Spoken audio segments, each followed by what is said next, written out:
The same way now, we sit down and we watch the sideline copy of the fucking tapes during practice. Can you imagine that shit? I mean, it's like watching a party sometimes. But Pat's coaching the tight ends with the San Francisco 49ers, which is a great organization, and he's going to talk about the tackling the tight end on the front side of off-tackle plays and outside plays, and how different techniques and different drills he uses to block the front side of those type of plays. Pat Morris, San Francisco 49ers.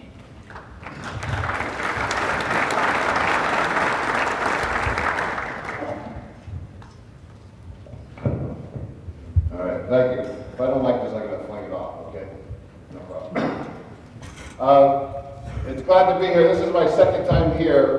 The first time I was here was 10 years ago when Jim kind of started this thing, and I had just come back from Michigan State. And it's great to see how it's grown to a larger crowd, and people still coming and staying here all day. It was, I think, a group of 5 guys.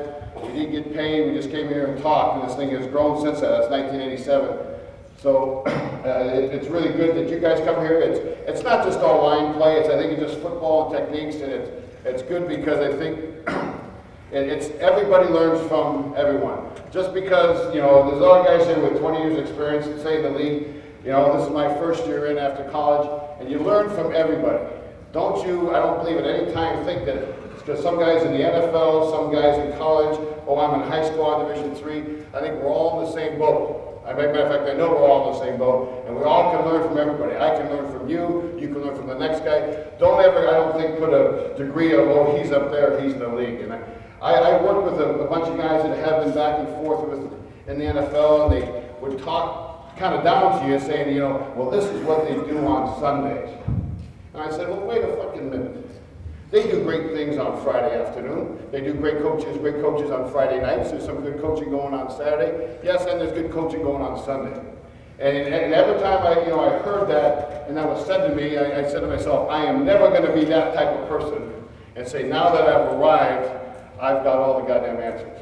You know, and it's something that I think coaching, we can help each other out. No matter what level you are, come free to talk to me. I should feel free to come talk to you and create that camaraderie and just try to get better at any techniques. You know, I think that that is the key important as long as you keep on getting better. As soon as you reach the day that you think you know everything, I say you're in trouble and you're probably going to get your ass fired. All right?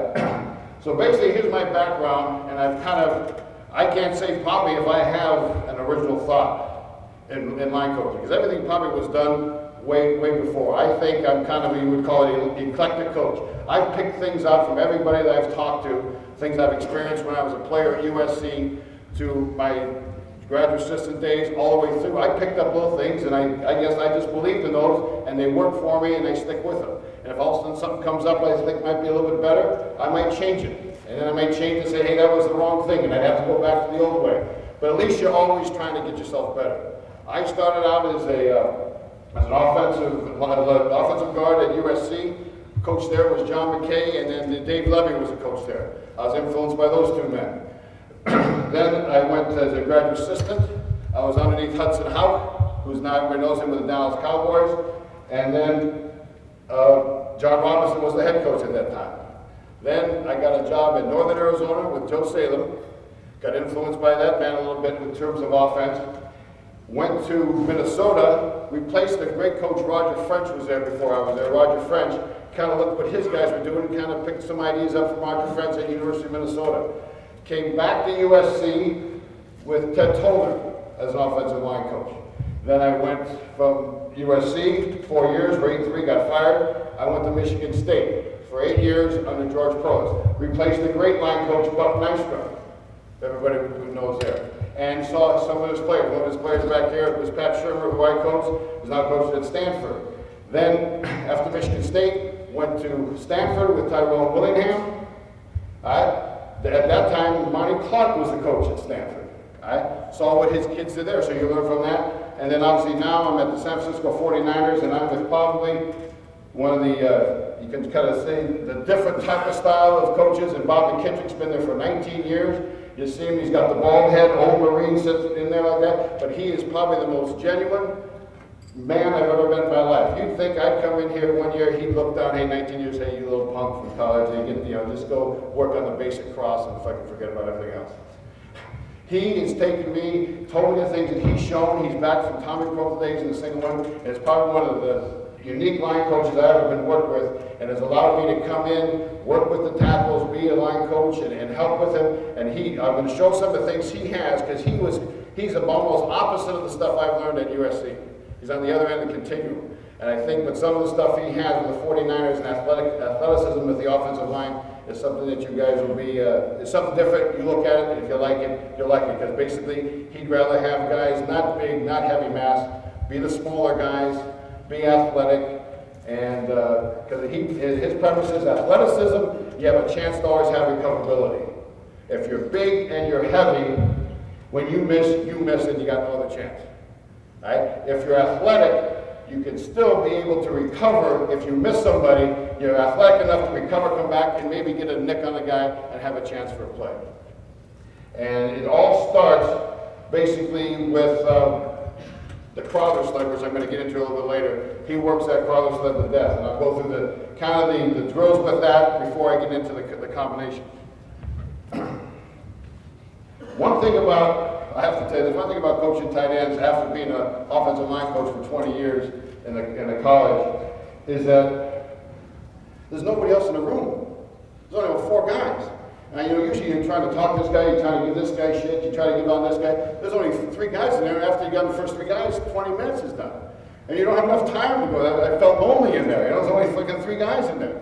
And so I was trying to find a way to buy time. You got to take breaks all the time because you go over everything and there's not enough guys there. So that was the biggest transition for me, to sit there with only 3 guys when you used to have 18 in there. And that gets lonely. Sitting there watching installation sometimes gets a little boring because they get animated, they get up here and they've got the overlay and they're doing their pilots doing all this stuff. I'm used to just sitting there in that room looking at protection with the guys. So it's a different transition, but Bob has helped me enough to be close enough to the line that it's not like I'm in a different world.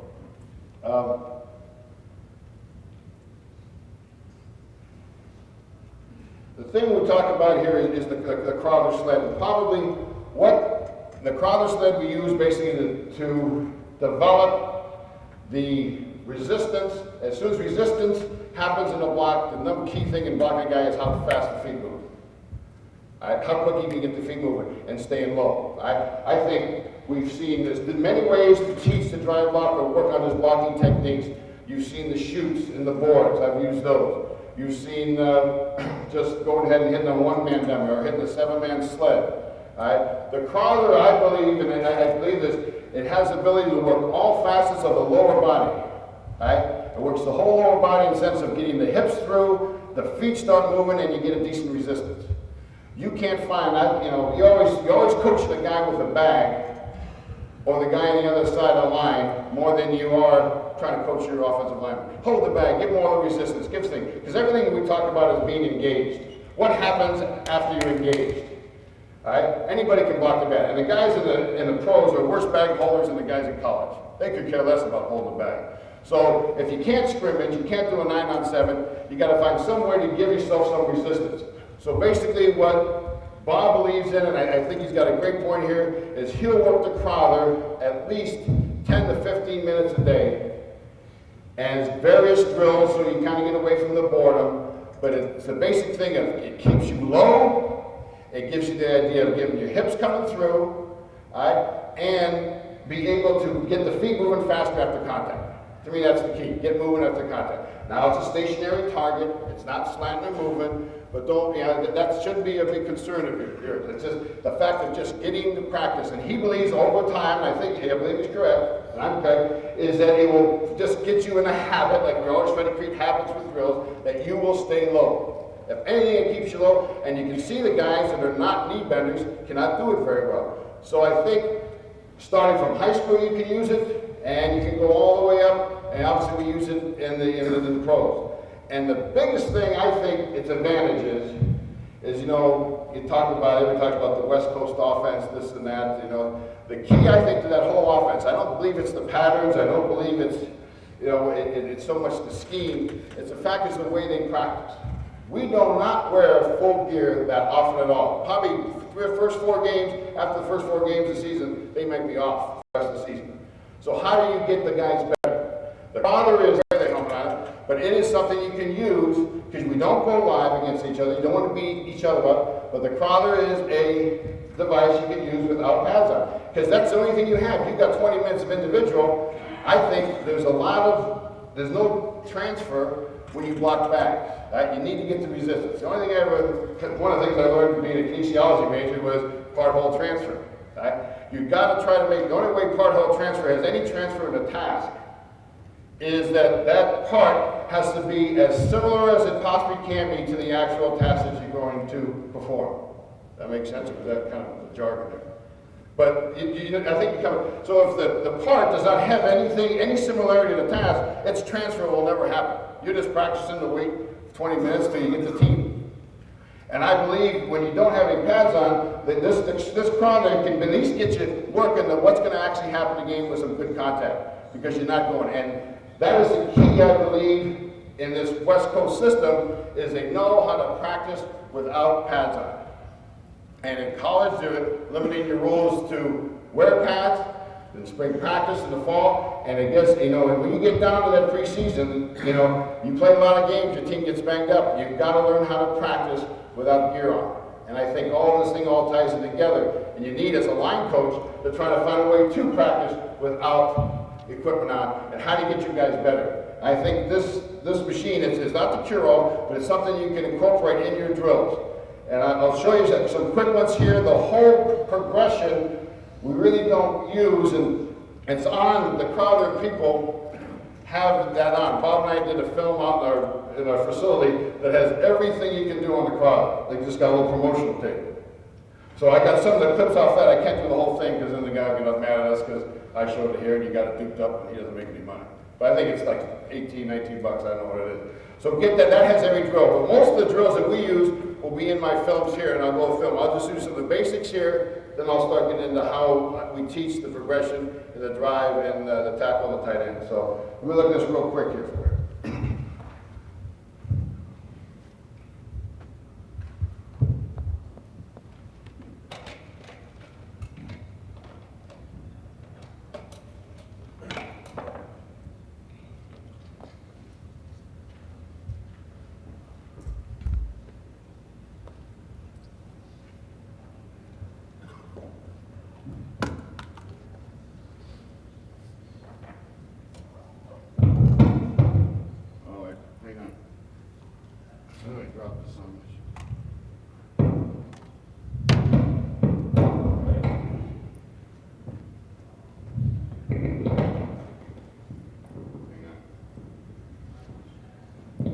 Remote's not working, Bob.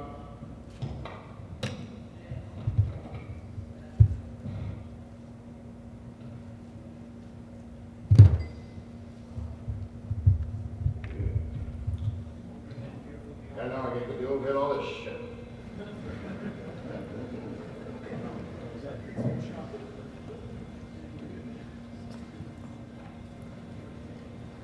When Gallagher's on this shit, there's all kinds of apparatus guys here. I went back and went to the match.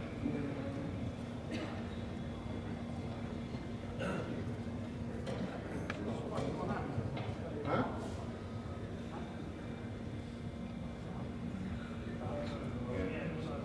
Yeah.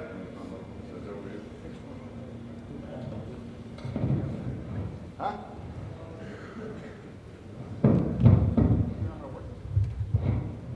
Still using the 16 over the back. No.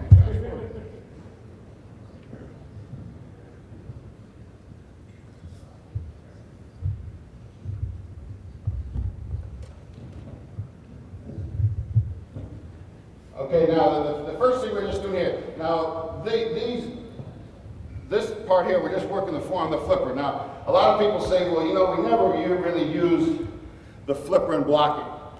That we're always two hands in the face. There are times where the flipper is used in some of our blocking techniques. But basically, if you could take the picture, have the camera, and not even look, and go from the waist down, that's kind of what you're looking at in this drill.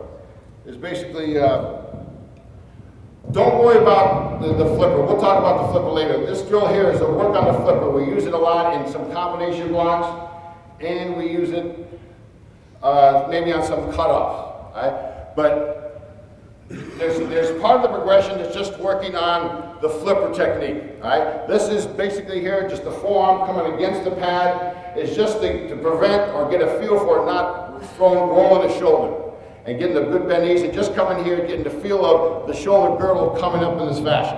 All right? Now, again, like I said, you can say, oh, God, we don't block that way anymore. Disregard that. The key to this whole, when you get back there, is going to be from the waist down. Because the bottom line is you block people with your feet. All right? So if you don't believe, say, hey, I don't believe in this forearm stuff, we don't use a flipper. But there are blocks. We talked about it. There are blocks when this flipper, you can jack somebody, it's effective. So just, you know, if you say, well, we don't do that, just take a look at this and then you'll see it in some of the cut-ups that we have. So this is Ray Brown. He just tried to come. You can see that the wrist is right here. The wrist is kind of limp. And you just, boom, just give it a shot to the pad. Staying square, knees bent. Outside hand is free. All right, now we're just going boom with the flipper. All right, this is Joe Rudolph, some guys know he's a Philadelphia, he's a Wisconsin guy, but it's just the flipper. You can see the hips come in and delivering the blow with the flipper.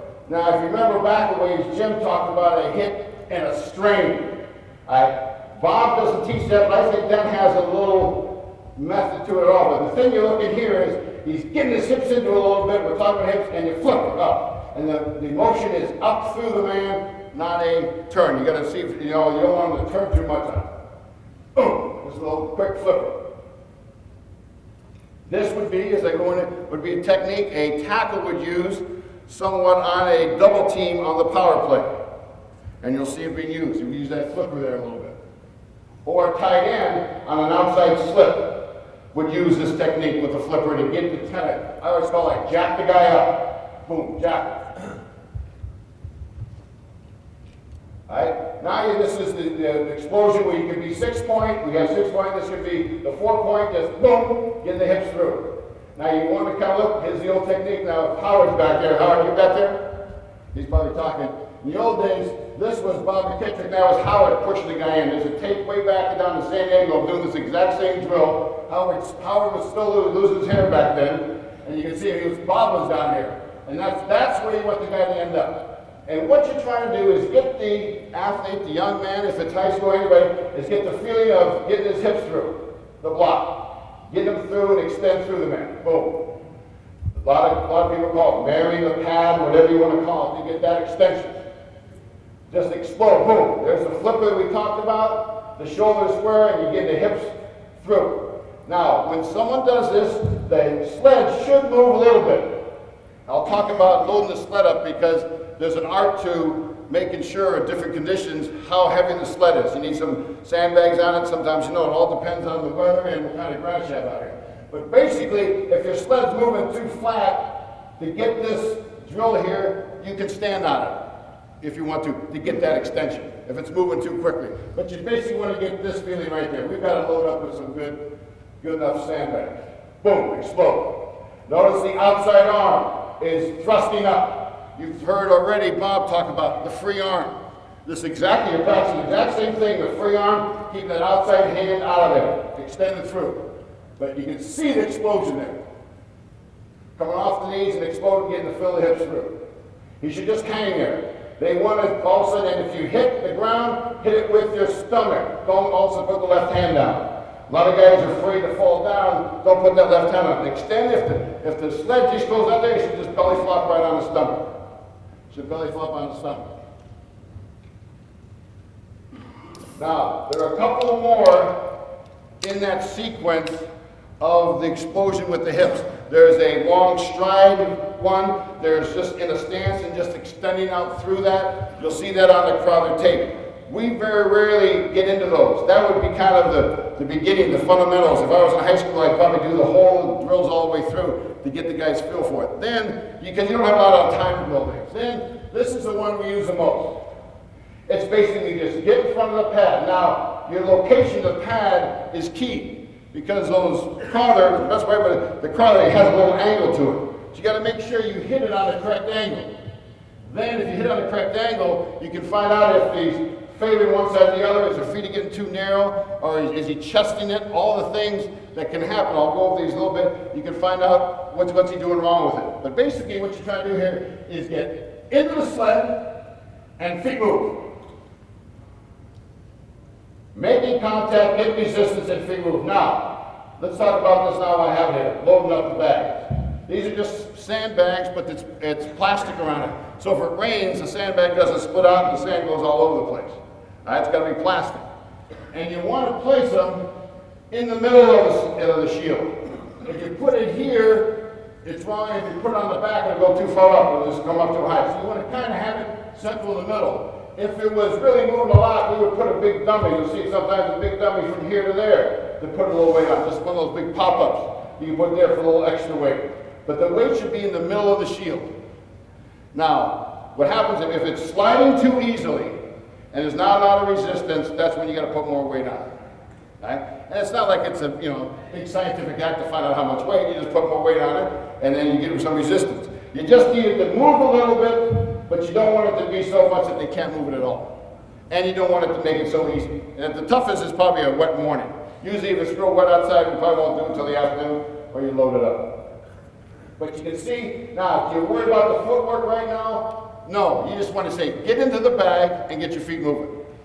You can work the individual footwork of a reach, a cutoff or initial step, a settle step, or a bucket step. I think you conform that to what you teach in your first step. But right now, we're just trying to get into the bag, hit. Notice when he hits it, you should have about 8 inches. That's about how much pad should be showing left. That's the key there. Make sure that should be what should be shown there.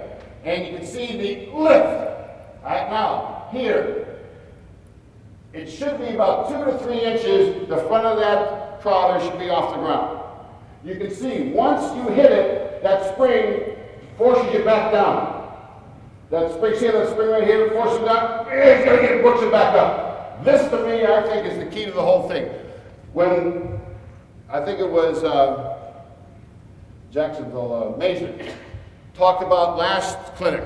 He talked about his drive progression where you're coming down the line and then you come up, you got to get back down, right? Try to get your hips back in the block. This is exactly what's happening here. And this where I think is when that spring shoots you back down, that spring shoots you back down, keep going, you got to get back up. Right there, see it's flat, get the hips back into it. And you can see how fast his feet are moving. It's one of the better guys at it. You see where you run. So it's hip, stay, keep low. This is a low. You stay low, get the feet moving, and the whole thing we're looking at is how good is this hips move. Okay, spring knock them down, get it back over here. That I think is one of the key elements of the fact that if you continue to do that, that's true to what you see on the film and just a true run block.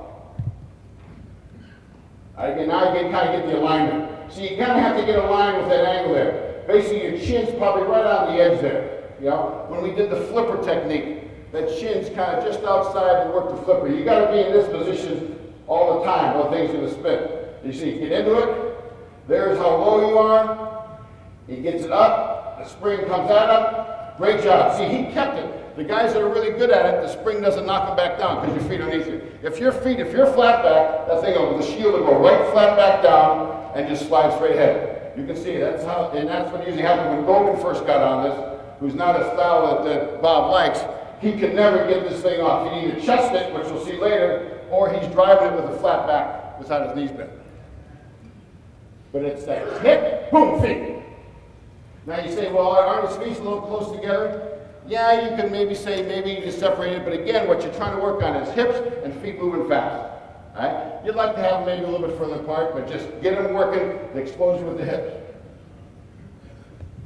Now, this is kind of the wrong way to do it. This is what I talk about Gogan. You get too flat, the pan is flat, right?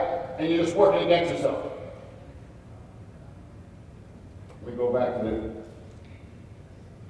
Again, you always like here when you drive it, working that outside arm and pumping it like you're running. Like you're running. Outside, always watch it. A lot of guys have a tendency to grab that pad. Because it's like a security blanket that used to hit with their hands. Just hey, you want to see the hips and the feet do all the work. Don't hold it with the hands. You got to flip it. You don't want it. Get that hand out there and pump All right, here's a classic chest in it. Obviously, you can see he's too high. Remember, we said we want to see about that, about that 8 inches of that pad showing.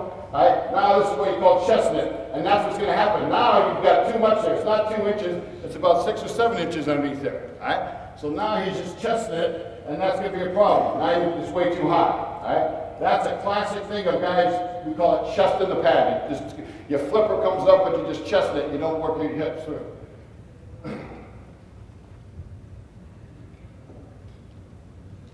And if you're aligned wrong, you'll get that thing spinning like that. All right? Make sure guys are aligned right.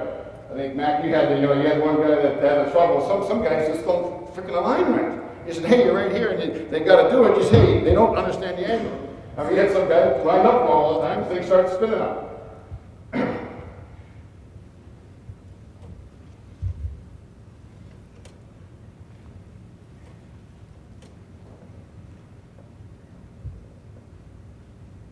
Now, I want you just to pay attention to this because this is going to come into play here.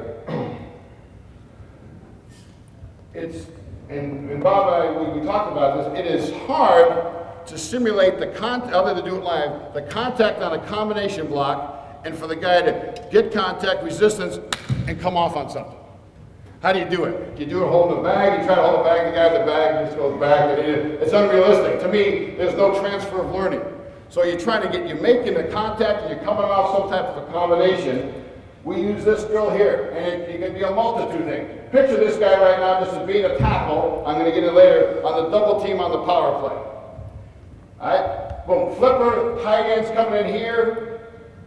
Boom, coming off for somebody. All right, coming off for linebacker. Now, we've even gone a step further. We've taken this guy and lined him up here and shot him to simulate the initial run through. And when that guy runs through, you still making contact with the end. We'll go ahead and just run through. And now you got to try to come off resistance and be a good athlete and come off and like that linebacker come underneath. Okay, we'll get into that a little later. But you can work. This could be a scoop, slip, double team, anything of coming off contact resistance and coming off to somebody. All right. Now this is just coming, running at a guy, coming at a linebacker. Now some people like to come off this way and gather your feet when you hit a linebacker. But this drill is just being able to keep you low, I believe, when you're trying to come off and block a linebacker. Too many guys stand up, so you just got a little separation, hit, explode, same technique, comes off, keep it up there. Now, you can really see if a guy's feet follow through, hips come through, is he athletic? If as soon as that spring starts to shoot him down, there, he keeps it up. Keeps it up. The front of the pad never hits it. The front of that shield never hits the ground, and he keeps on driving with his feet. I mean, this guy's probably in the advanced category, because you'll see him later. But he's there, boom, working it, and keeping the feet moving. After contact. So you're practicing just in space. Pulling and trapping. All right, here's a classic of chesting it, boom, thing goes down. Hey, that happens, but he kept on fighting, regroup, got the 2 inches left.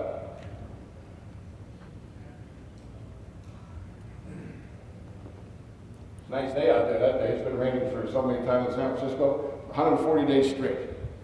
Maybe instead of calling the West Coast offense, we'll call it the El Nino offense now. Now, here's a classic. That's the stuff. This is called the knee drop. Drop to a knee and explode through. Now, you say, but geez, we don't block anybody blocking to a knee. This is showing your flexibility, your hips, your ability to get low and be an athlete and come up and strike somebody. It happens sometimes. You get down in that position, you crunch down, can you get yourself up and continue and stay on your feet? Boom, knee drop, explode, here comes the spring, try to knock you down, stay 2 inches up. Keep the feet moving, drive. You just think it's that guy, here's Ray Brown doing it. You want to drop the knee that's closest to the pad. Don't go to the outside pad because you hit that one, your thing will start spinning on it. Stay in the angle. The knee drop should come to right there, and it's just the knee touches the ground. Now you're just showing explode, boom. You keep it driving. I mean, and there's Ray Brown. So you can't just say lighter guys. Ray Brown's over 300-pound guy. He's a great athlete. Boom. You can see the flexibility of the hip. Drive the sled. Again, as you see, it was getting heavy. We did for grass. We took one of the sandbags off because we were just sliding too much. I mean, we were too heavy there that day. It also can act as a endurance. You know, if you get fatigued, you can work it for some conditioning even. Working the crawler sled. Work some conditioning out of it. But again, there is some boredom in it, so you want to say about 10 minutes to 15. Change up the drills a little bit. Just don't hit the one drive, but mix it up a little bit. And I think you'll find eventually, over time, don't think it's going to occur like the very next day. Over time, you'll be able to see you guys stay low and work their feet in contact. And it's something you can do as a line coach when you don't have full gear on. We hit this with shoulder pads on too now, both ways. But it's something you can do on those days where you're trying to scramble around and you don't have anything to do. It's good to work the drive block with the fundamentals that we all know. I think everybody in this room knows the fundamentals of the drive block is to get the hips through and get the feet moving when it happens after contact. Get that thing to happen right there. Okay, get the lights on here real quick and I'll come back to this.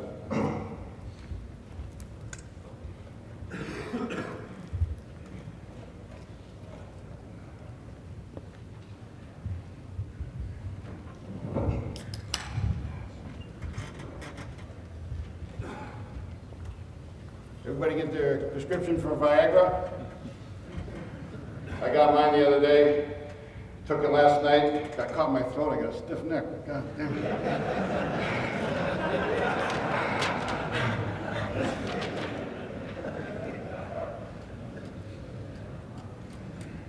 All right.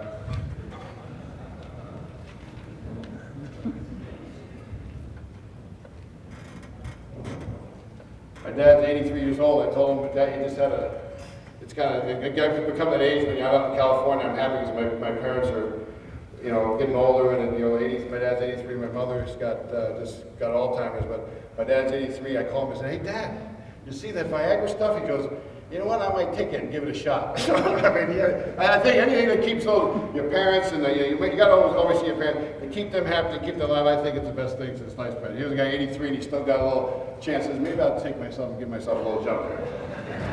I like that. All right. Okay, I'm going to go here real quick because I got some film here. Is basically with the tight end.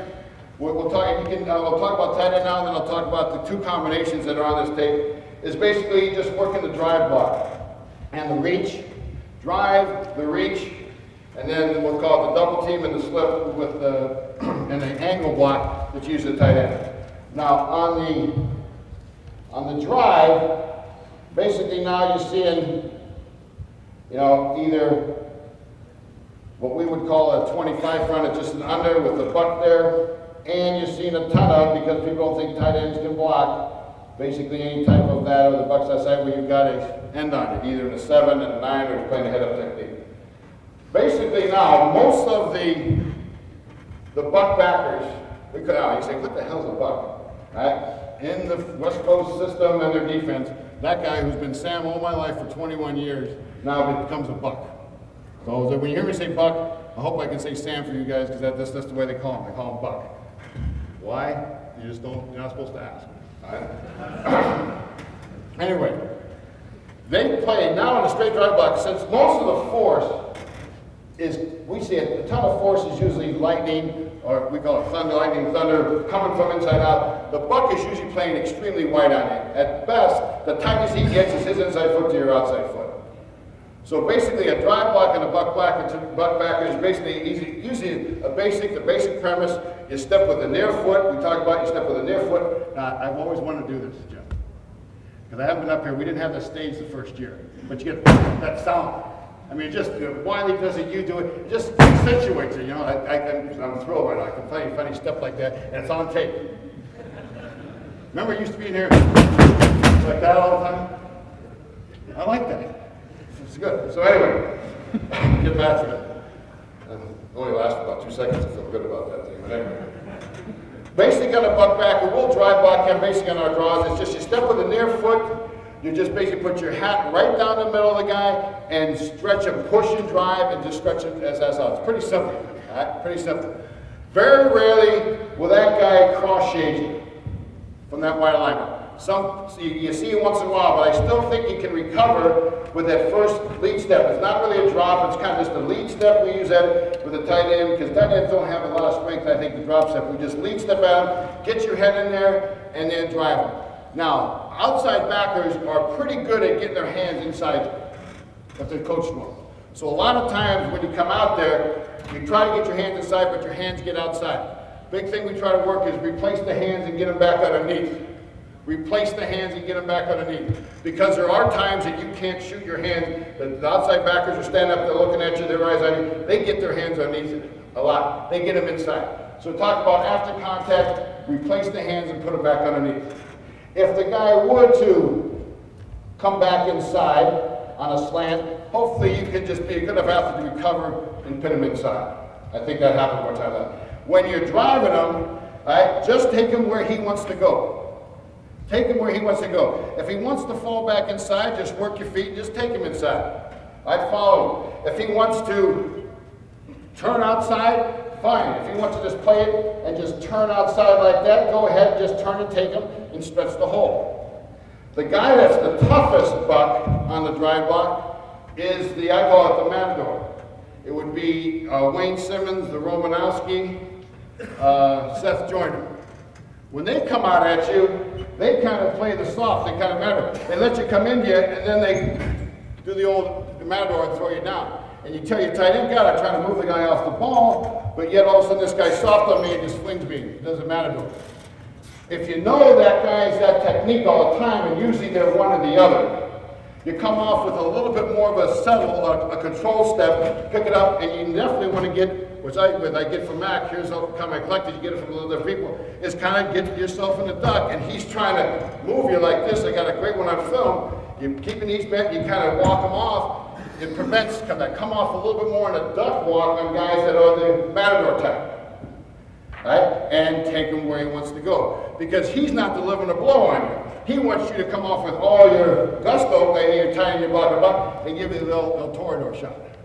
Okay? And I think that's the key one. Notice if you can, when you scout, find out what kind of guys do that. There's a classic bunch of guys that do it, and that we played, and there was those three we mentioned. Romanowski loves to do that. He sits there, you know. And nothing really changes. I think Bob sees a lot of guys want to tilt the buck backer now on the tight end, tilt them in there. I think the reason for it, they don't do it much when you got a near back, but they do it when they can come in here and they think they can see things better, right? Nothing really changes, but that's how Romanowski, he'll sit in here like this, and he loves the Matador technique from that position. But if the guy is tilted at us, we don't change a thing. Just treat it like he's there, nothing's different. Take your lead step, put your head down the middle, and drive him off and replace the hand. And hopefully your hips are working just like we talked about in the crowd. Against a defensive end, and we should win the matchup against the buck back. We had a rookie tight end, even in Brent Jones, we had a rookie tight end who weighs 250. He can block most buck backers, we believe, with some movement. When you get the big defensive end on you, now you've got a little different thing. A lot of people, talking to Paul Boudreau, he says their tight end don't want to do it. Doesn't want to block the defensive end. All right? Well, if he doesn't want to do it, you got no chance of teaching him, so you might as well do a lot of arc releasing and types of things in combination, because if he's not going to do it, it doesn't feel like he's going to do it, then forget about it. We would treat that just like a drive block. If it's a 7 technique and it's a straight drive block, he's inside, we would settle with the inside foot. Same thing near foot. Now this settle step came from Anthony Munoz at USC. Hudson Houck and I were making a training tape on the drive block, and we were always talking about subtle step with the back foot. Don't overstride. It was always a subtle.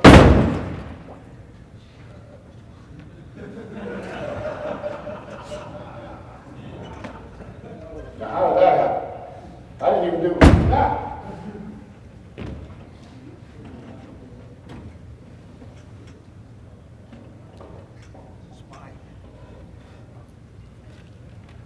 Mushroom shirt. You can get it outside for this day there at $10. See that? You did it on purpose, Miles, so we get the mushroom sale. Now you think. Why do you think they call it fucking mushrooms, right, huh? Bob gave me one of these. You think I can wear that in San Francisco? Every drug dealer in America coming, hey, you got some?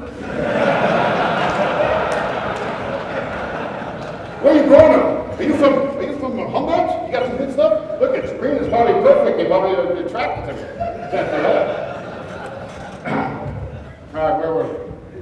You okay with that? Go, keep going. Don't worry. Okay, we're good. So, by going back to the settle step, we're doing the drill book, teaching the dry block. We always talked about the first step can be a short step on the dry block to be able to pick up the slant. Then we watched the film of dry block of Anthony Munoz, and Munoz, being in his left-handed right-handed stance, picked his front foot up and drove block the guy, and picked up every slant in the book. So as we had it printed up, and then Hudson, we watched the tape, and Hudson said, Pat, I think we should go back and change the wording in that book and say that a first step with the up foot is okay, and it was just to pick it up and put it down to be able to drive block and pick up any slant. So you would step on a drive block with a tight end on an end, or even a tackle. This is a tackle. If it's an inside shade technique or head up, the first step is always to pick it up and put it down with the up foot. And that's how the settle step from USC came, and I learned that, and I've kept that since the days of when we did that at USC. It's called just a settle on the drive. If a guy is head up or inside, or you think even if he's in an outside shade and you think he's a guy that's going to slant, go ahead and step with the inside foot. All right, you can still stay square. You say, well, God, do you lose a little power there? Yeah, you sacrifice a little power, but you got ability to pick up the movement, and it's okay to have a standstill for a moment. Say the guy doesn't slant. Well, you can have a stance for a moment, don't worry about it. He's got to come off the block one way or the other. So basically, we'll step with the inside foot, hands inside. I think I don't want to bore you guys with all the hand placements, but it's a settle step with the inside foot, hit him and out. With a tight end, you're going to get a stalemate. He is not going to drive most of those guys off the ball unless he's got great leverage and he can move a guy. Usually that guy weighs 270, 280. He weighs 250 unless you got a 270 tight end. Right? There's going to be a moment of stalemate. That's why we're talking about keep your feet moving, and then as soon as he wants to come off the block, you come alive, push him, and take him. So the finish is the key there. So you got the approach with your steps. I think we all know kind of everybody's broken down. The approach, you got the contact, and then you've got the finish. Right? Approach, contact, and finish. And the finish is the key with the tight end because it's going to be a standstill there. And don't try to torque them one way or the other. I think last night Tom Ravat talked about it. You may be able to torque against some people, but if you start torquing these big guys, you're going to get thrown down the ground. Stay square and let him go one way or the other. Sooner or later, he's going to make the play. Hopefully, just one hand in there is not going to stop the backbone there. Stay square on it. And don't expect to get moving right away. Sometimes you see coordinators, God, can I get him off the ball? I said, don't you understand how much that guy weighs compared to this guy weighs? It's going to take a little while. As soon as he comes off, now you can use his momentum. Once something's in motion, it stays in motion until the equal out before it stops it. That's the old physics. That's not a bad one, but that's true. Once he starts moving, it's easy for you to take him and drive him. So basically, in all those techniques, you step with the up foot. If he's inside or head up, and usually if it's a 9 or wider, we go ahead and step with the outside foot. If you get a real wide technique on the drive, a wide technique on the drive, I'm kind of telling you guys of all the different people I learned this from Howard, is the old T factor. Howard talked about the T factor of just opening up and just trapping the guy, because usually when you drive block the guy. Same thing could happen when you reach block that technique. You open up and you just go ahead, you can't reach him, and you T factor and just end up trapping. T factor comes from taught Howard World War II when they had the guns were in the front, let the ships come by and boom, you had a better target. Right, Lance? Right? So that is the T factor routine on a wide technique that's coming up. Now, something came up here. It was a rookie mistake. We were playing Carolina. Who's that, Lathan? Who's the guy? He was out wide, but he was pointed towards him. He says, oh, I thought that was a T factor. He goes like this, and boom, he gets goddamn blown up. I said, when he's pointed at you, it's just like a regular drive block, just like the buck stand at you, you got to have to take the step and lead right at him. So T factor only happens when you know that guy's coming up the field, and you got to take it up that way. Get on your ankle. Okay? All right, now, let's go with reach. Versus the buck, and then versus the end. versus a buck, as wide as they're playing now, very rarely can you get the true reach or hook and get the play outside, because all the forces come up, that guy is usually taking off and just running. His job, and I think you understand for the tight end, understand what the buck's spot is. Buck knows he's got support on the side. His job is, if I can string you out, keep my leverage outside, I shouldn't get like this, because now I can never make a play inside. They were probably taught, string you down the line, two gap you, and when you see the ball come inside, throw you and come back in and make the play. That's basically how they teach our buck linebacker, right? So basically when you reach that technique, you try, your aiming point is the outside breastplate. This is, talking Jim, we take a drop step, get on the angle, get your hat on the outside pad. If for some reason you happen to beat him off the ball and you have the reach, stay with him, work him on a 45-degree angle, and you got him pinned inside. If he does normally what he's doing, Bob, can you come up here? Or someone, we get it. I've always wanted to demonstrate up here too.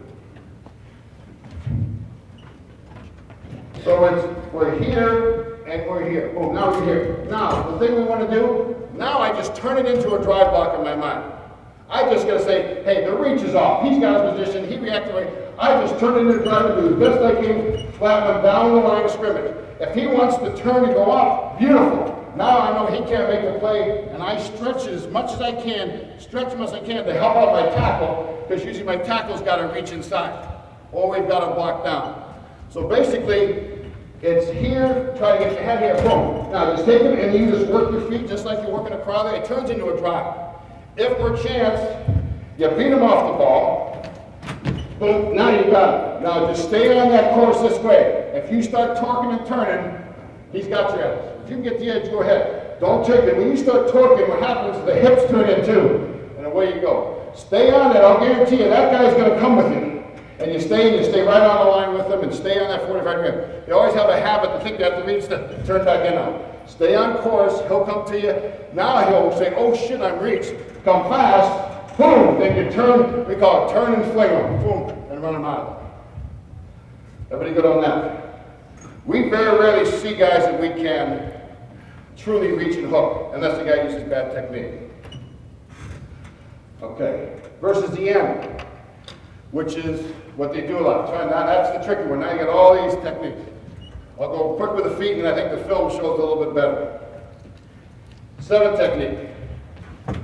The classic example is, oh, I got this easy reach, this is easy as hell. I go here, boom, boom, the guy gets penetration, knocks the guard off, everybody looks in trouble.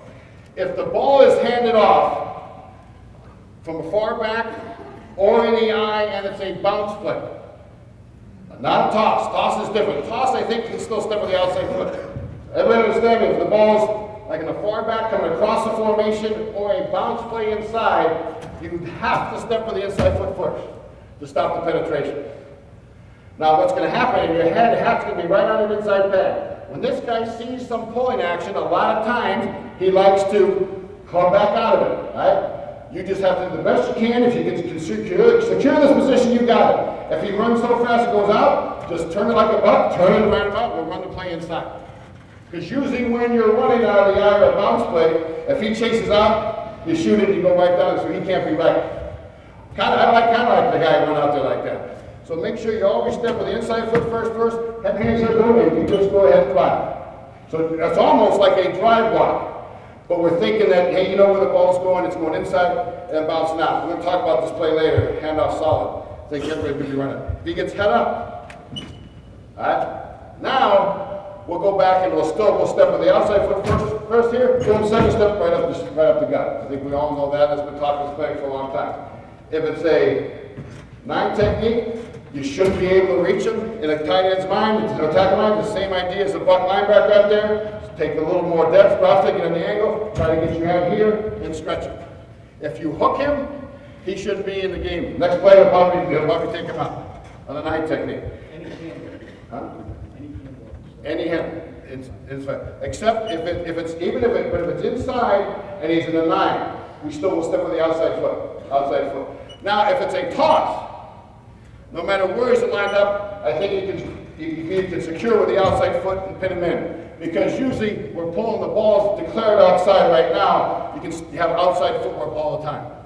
So the key probably point there, if you kind of set in your mind, If you're coming across a formation or inside, step with the inside foot. If you think of any penetration on a reach, step with the inside foot first. Even if a guy is head up, but you see somebody coming the outside, go ahead and step with the inside foot first. Protect your inside first. You can always react back up. The worst thing that can happen is the old classic overreach, and this guy messes everything up with a bounce play or with a play coming across a formation. Okay? That's good. Any questions on that? I gotta get the film and probably visualize it a little bit better. Okay. Now, we'll talk about what we call B block, people call it text block, and you can get that. You say, well, that's the same block.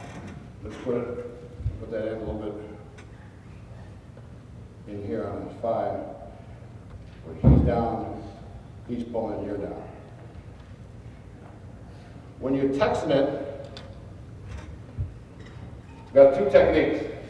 We call it, one would be the angle. When I know my tackle's pulling, chances are that he's giving it away, number one. Hope you don't tell him. The defensive ends can usually read that he's doing it, or he sees the action go out. This guy, the percentages are, he's clubbing across. Guaranteed. Unless for some reason in your stance, you see he's got too much weight on his front hand, he's leaning forward, it looks like a penetrator. All right? If he looks like he's just reading a normal 5, he's clubbing across. Our aiming point is the near hip.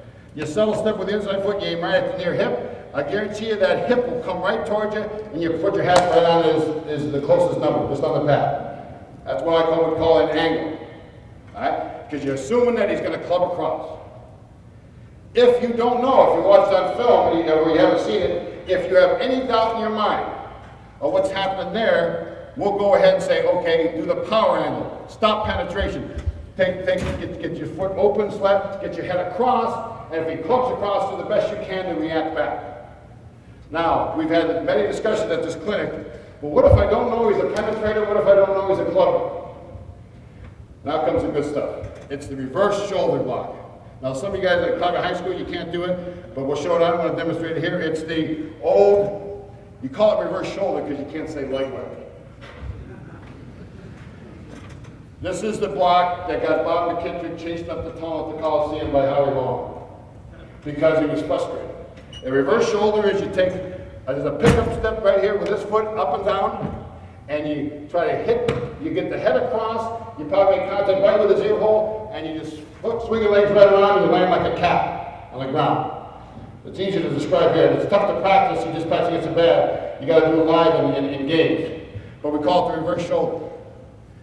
And the classic line is, and it's by Bob, he says, well, God, you're on the ground, you're going to the guy's knees. He says, well, because tackles do it when they do their angle block. We don't know. He goes, it's a classic line. He tells us, well, you know, either that guy has had surgery or he knows someone that just did. And I said, he says, hey, they'll think about their legs when you do that. Just, you're not trying to be brutal, it's a legal block, you can come down. It's just that when you're down there, he knows someone that had surgery or he just had it. Right? And make them think about it. And so if there's on this angle block, on this technique, usually we stay with up because he's crocheting. We can tell what they're doing. If you don't know, if you want to stop penetration and a clubber, the reverse shoulder is the only answer I have. Only answer I have to stop both the penetrator and the guy clubbing over the top. And I'll guarantee you guys, it drives defensive line coaches crazy. Because how do they practice it? They don't know how to practice it. And you'll see it here. They try to jump over, try to do anything. So the reverse shoulder can be used by a tackle on an angle block. It can be used by the tight end on his angle block. When you have this block, we would call that B, because anybody can call it whatever they want to. And this thing, when the tackle's down and you're down, this reaction by that guy is different.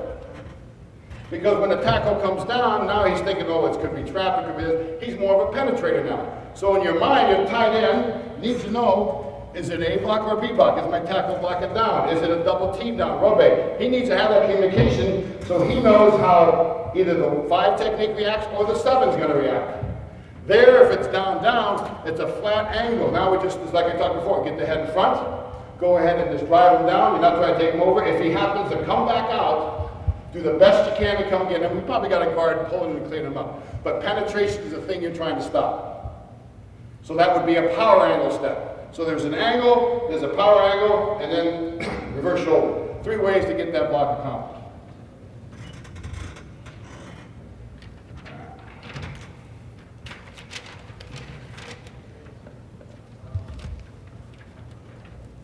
So I've covered the reach, the drive, the angle. Now we'll just go with a couple combinations here and we'll look at the film.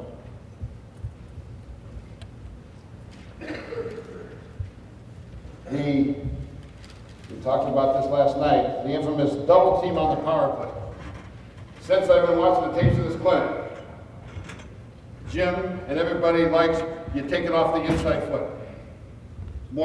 Sometimes, right? I mean, the first time we came to this clinic, it was take it off the inside foot because it kind of collapses the end. They think it's the play. He kind of collapsed. You get a little bit more movement because you took it off the inside foot. It looks like a cutoff. It looks like old Bob's cutoff stuff. It looks like the slip. That was an issue with it. Well, then now the guys are coming hard up the field. If you come inside, you don't get enough oomph on the end. Or your tight end isn't very good, doesn't have much strength, and you need more help from the tackle to get movement. All right? Hannafin, when he was here, talked about stepping with the outside foot, boom, and flipping hard to get the good push. All right? Point made, that's very good. Harris Barton did that all the time because he had Brent Jones here, and Brent Jones wasn't a very good, powerful guy. Well, now we've got Scrafford, so I guess we've taken it a step further. Scrafford, we get Scrafford up, he can do whatever he places to do with his first steps, based on alignment, based on game plan. If he feels that that guy is wide, go ahead and take outside footwork on a double team for the lead man. If he's tight and you think he may slant or may come inside, go ahead and use inside footwork. And they say, God, he's doing 2 things one time. It works, he gets a feel for it. The key is that tackle always has to have his eyes in the inside gap. He's got to have his eyes in there. The whole theory about the inside foot work first, kind of put your eyes in there all the time. When you step with the inside foot, your eyes kind of fall a little bit. You can still have your eyes inside when you come here with the outside foot. And this is where we use kind of the flipper in there. Get a good flipper. Tight end is just what we talk about. It's kind of like the slip. He just takes kind of a lateral step. We want to get movement. The key to this thing is we want to get movement that way. Vertical movement up the field. Get it going up. Knock the guy off the ball and declare Mike to run underneath. If you knock him off the ball, there's no place for the first guy to go. Knock his ass underneath. Right?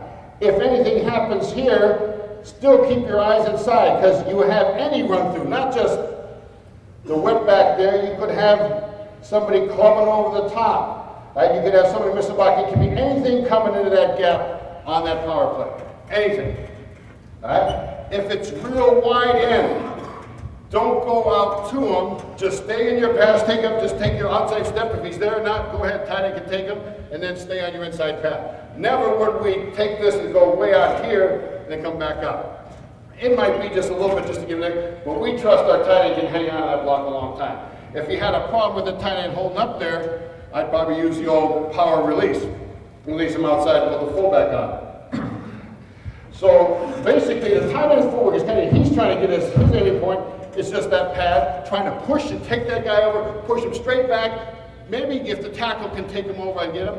Very rarely does a tight end ever come back on anybody over the top. I think Jim mentions that. Make him go over the top. Don't be in a hurry to come off some guy over the top. The key is the movement of the end off the ball.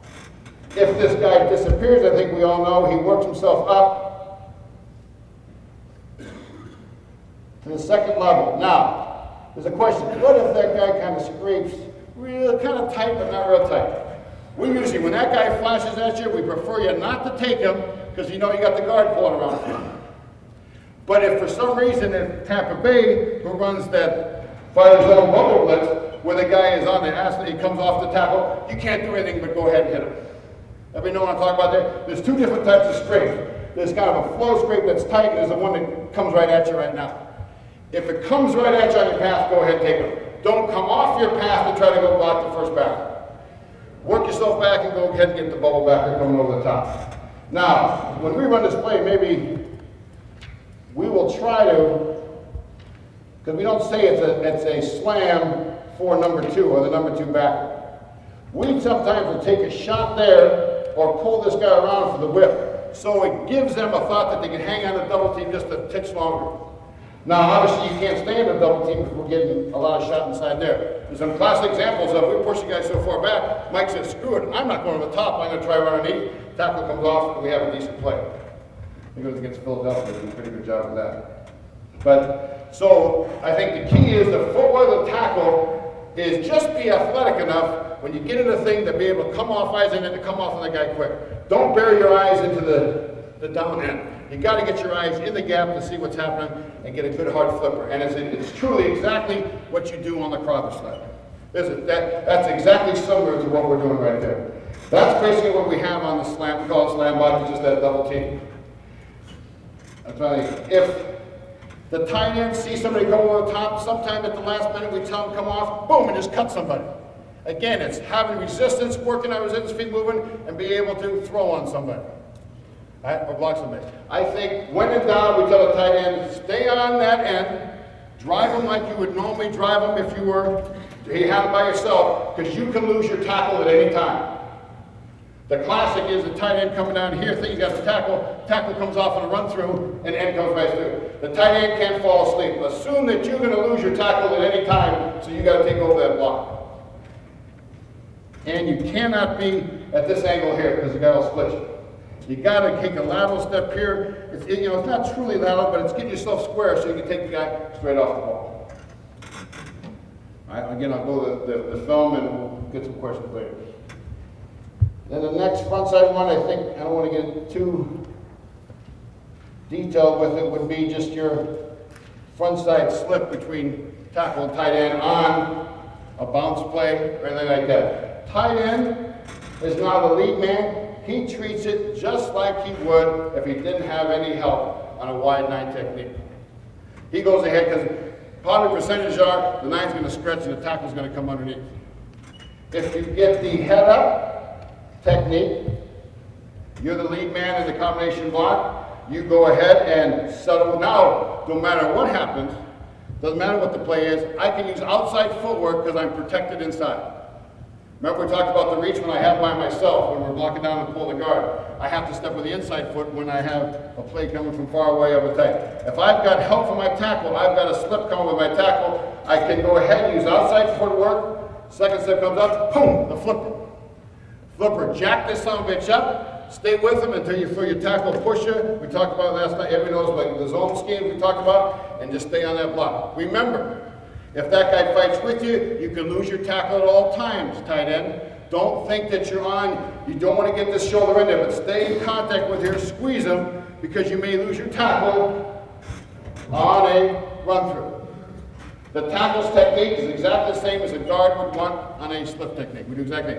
We can gain more ground because we're uncovered, eyes are on here, we get a feel for it, boom, and just slip it. Now again, since we're coming downhill, it happens a little quicker than, say, the way we'd run a slip for an outside zone. Because remember, our run play is either coming from far across or it's dipping and coming out. So it's not as deep as a drop step as you may want. It may be just a short here and get yourself into it. We did not do this technique that much. We're going to do it more this year because we believe we got 2 tight ends now that can probably work that technique. Irv Smith and this great man, Greg Clark, the rookie from Stanford.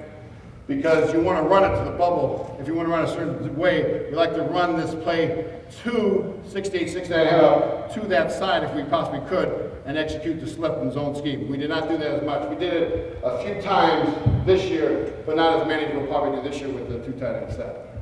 All right, now let's try to look at this stuff here now on film.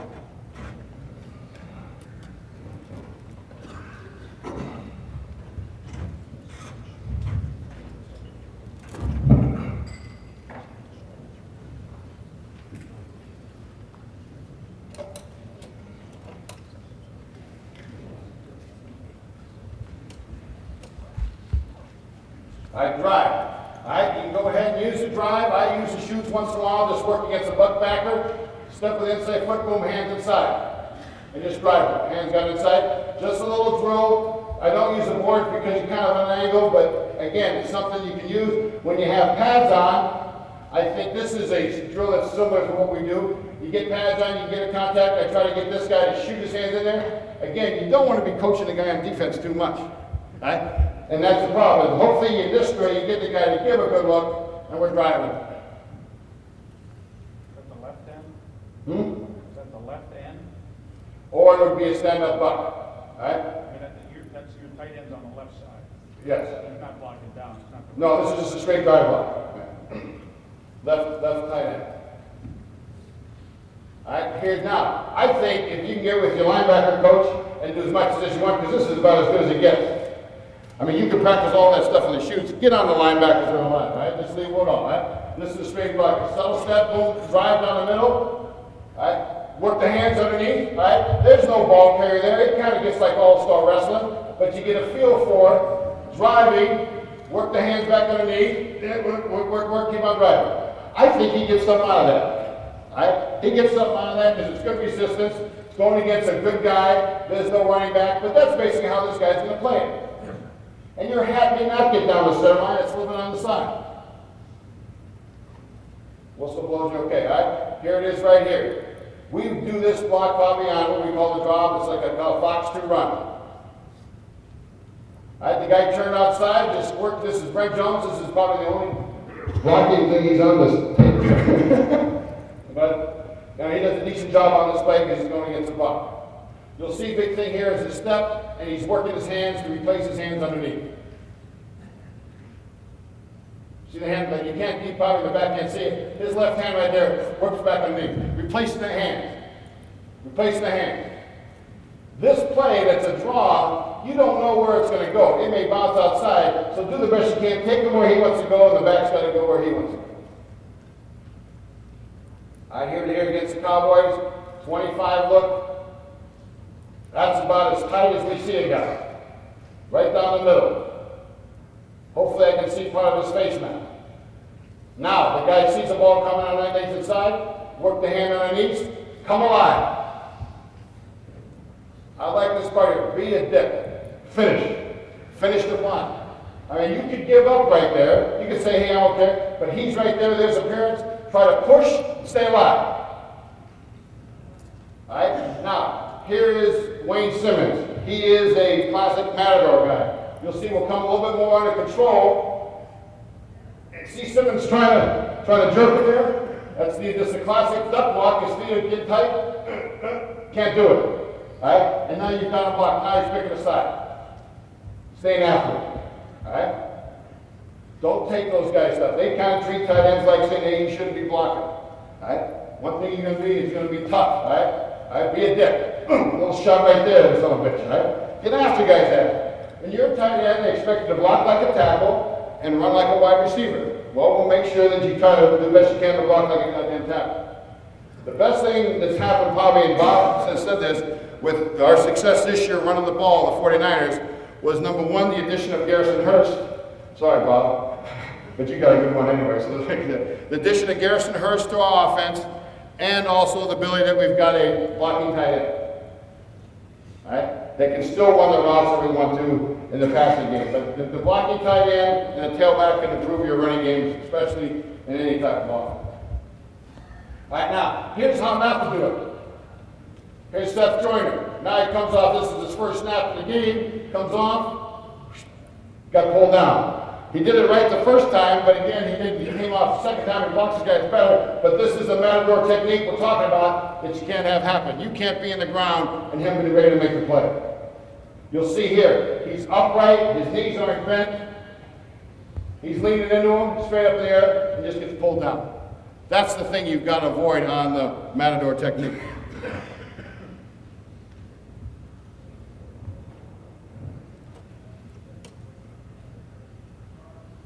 All right, now, this drill I think is the best drill, and this I think Howard showed me this, I think we had it here too, Mac used a little bit, is here is kind of the finish after that stalemate you had when you come off the ball on a drive block. You got the stalemate. So this guy's trying to give resistance. This guy's in the fit position, working his feet in place. He's trying to, you got to make him resist. Now I say, the command is I go drive. That means try to work him off the ball. He starts working off the ball, then this guy, immediately he's got to make a move, right or left. Boom. As soon as he makes that move right or left, you push your hands, boom, and just push him away. Boom, turn and chase him. And you get him coming out. That happens a lot. This is exactly what happens. You'll see it here shortly.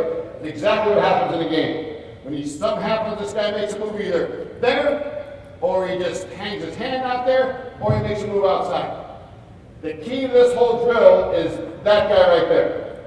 Make sure he resists, that the guy's got to push him. So you tie it, and you got to tell your linemen, the tacklers can do this too, guards can do it, is make sure you're trying to work him off the ball like it's a drive block.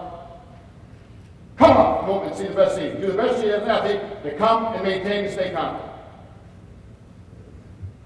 All right? Working the drive block again. I told you, go ahead and work. 7 technique. Boom, hit it. Chest it. I put this on there. Too high. We want to see more of the pad there. But it's the same idea. You're working the drive block on the 7 technique. Take that inside step. Boom, hit flip. Hit the feet moving. His feet are driving, but he's chesting it too much. See if that's good. When he chests it, that thing will only be 1 inch off the ground. If he's doing it right, it should be about 2. All right, up top. All right, here's our play, 16 power. Here's what we're talking about. Now, this is kind of brutal. We take a shot here, and the rub is going for this backside guy here. Now, talking about this play real quick. If we have what we call a 49 defense, 3 linebackers inside, bar none will say buck. Tells him, hey, I'm bucking it. Fullback has him, the rub or the double team will come all the way back to here, and the guard pull around has that guy. If this Mike linebacker was back here, and there was a force guy out there, our call would be, the fullback sees it says JR. That means Jerry Rice, you don't block that guy, I'm going to go block him. And the slam would go for the Mike backer. So it's 2 different ways versus a over or versus a 49. But same thing inside, because you always want the double team to last a little bit longer. All right, here's exactly the drill we talked about that I just did. Here's the contact. He runs outside, turn and drive. All right, you see from the end zone, Garrison was new on this play, he was a little bit too fast. You see the hole right here. And that's why, if he's too far ahead of that guard, and a lot of people run this play out of the eye, where I believe they see that a lot easier than coming across the formation.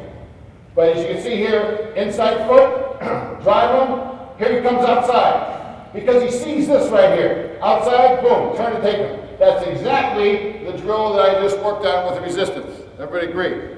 That's what I'm talking about, your part, whole, transfer, and drills. Is it actually happen? Does it actually relate? Can you get better at it? Because of how it happens in the game. If you're doing a drill and you don't see it out in the field, I think you're wasting your time.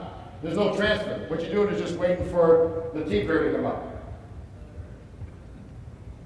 Now we get kind of a high-low here with this guy coming off the slam. But that ball should have hit right there. Again, Garrison had to get, we would say for Garrison on this play, have a little bit more patience before you shoot it up in there. All right? Now, this is just head up. Got a 2 gap in you, settle with the up foot. Working the hands underneath. Sometimes the hands don't get there. Best you can. Another way to do it, you do it on the crawler too. I like the crawler better than this. This is, to me, Brent Jones, this is a classic why I always step. I don't like the overstride here. If you knew the guy wasn't going to slant and you knew he was just going to stay there, yeah, you can go ahead and step with the outside foot. But I would prefer stepping with the inside foot. That was just going to happen. The reason I have this on here for is the perfect position with the head and the hands inside. Perfect triangle, I call it. Head and hands inside and drive.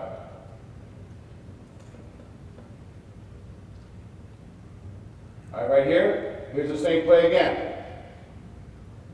All right, drive block, head up, stay with him, drive him. Now we hit the hole. Now, if you want to get this play here, anytime we get the reduction to the strong side, we like to let the backside guard know, hey, 7, which tells the backside guard, hey, you turn up to the hole. That's where we want Ray Brown to go. He may help on that. All right? We talked about that last night. If there's something showing, maybe the guard can blow up and help that tight end on 7. But when it's a straight head technique, he just sits there and drives it. Again, here's that look I was talking about. we'll go ahead and put, this is a 49B, he's out on the buck, the double team's coming back here. He's kind of flirted, he should have taken the shot at this guy. What he's doing there, that little curly cue is something there, he was doing the position, that's something we teach there.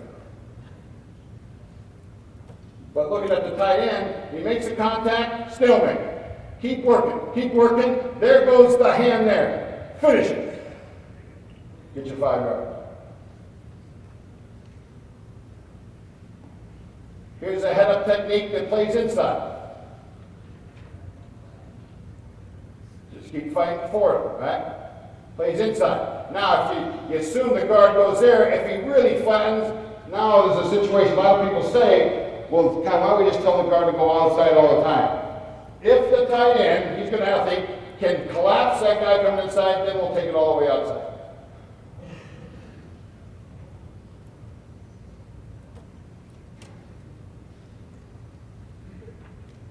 Fullback's up in here. Right here. Guard comes around and ends up blocking it, trying to get the slam coming through. Now, here's a classic flipper run through.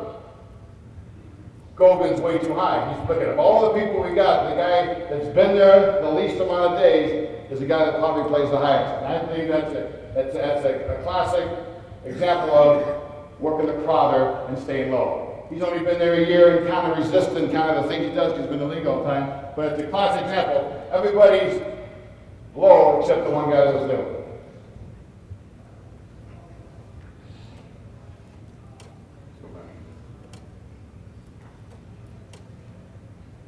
We do it, we're shifting. Just drive block, head up, settle with the up foot. Drive, he comes inside, stay with it, stay with it, stay with it, stay with it. Finish it. Again. Up top. Stalemate. Just stay and drive it. If he wants to sit there and stick on us like Velcro, stay with it. Inside foot, he kind of comes back out. Stay with him, stay with him, stay with him, stay with him, stay with him. Again, this look, 7 call. Guard sticking in there. Again, we found out it's easy to see that there, I believe, than it is coming from all the way across in red.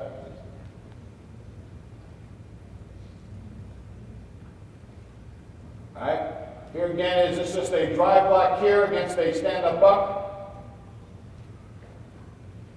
Take him in. Alright? Now that's a rookie fellow doing the drive block. I think he's doing a pretty good job for a guy coming out of college and just doing a good job of blocking any type of hands and just stand still. But he's staying low and he can even be lower. I'm thinking next year he'll be even lower than he ever has been. I don't know. Alright, the reach. You like that little touch there? Long needs to get mowed though. You think? See all that rain, that's El Nino effect on the helmet. Alright, on the reach, this is just a little drill we work, just trying to stretch, replace hands, doing against each other. It's kind of something you got to do without pads to try to get a feel of stretching, but you prefer to go against the defense. I'll guarantee you again, go against the defense. I mean, that's kind of a warm-up period to try to get it going. Alright? 1, 2, 3, hit it. Now, here's that situation I was on the stage with Bob. You got a tendency, you beat the guy off the ball, and do I torque him? I said, no, stay on the angle. Get your feet, his feet are kind of screwed up and stay in the angle, he'll come to you and take him off the ball. That shows pretty good athleticism. You say, well, got his feet are kind of crossed over. That stuff happens once in a while. But what he didn't do, I'm yelling at him, don't torque him, because this guy's got to do that. And now you've got your stretch you want. Left side, all right, you come, you punch with the hands, boom, stay with him. If he wants to come underneath, you got it. Like to have those hands a little bit lower, but we didn't give him any holy calls as long as they were inside. Boom. Settle. 1, 2, 3. There's a hat. Lower. His head's above it. Stay with it. Torque. There's a turn and take it. Boom. Take him outside. All right, we're up top. Wide buck back. Take him. Stretch him. Don't look at the effect of the play because we take the play way back inside. I'll talk about it later. But at least he's staying after it. You try to stretch this guy, drive him to the sideline. Very rarely do we get the true reach. Look how wide that guy is, right? Not going to get it. So drop step, try to get the hat outside. Stay with him, keep him flat, open up the hole right there. We'll talk about this running play later. Here's Seth Joyner. He tries El Toro to come outside. Boom. Drive. I prefer him to stay with that inside leverage and not get his hat outside so you don't give him a chance to come off and make the play.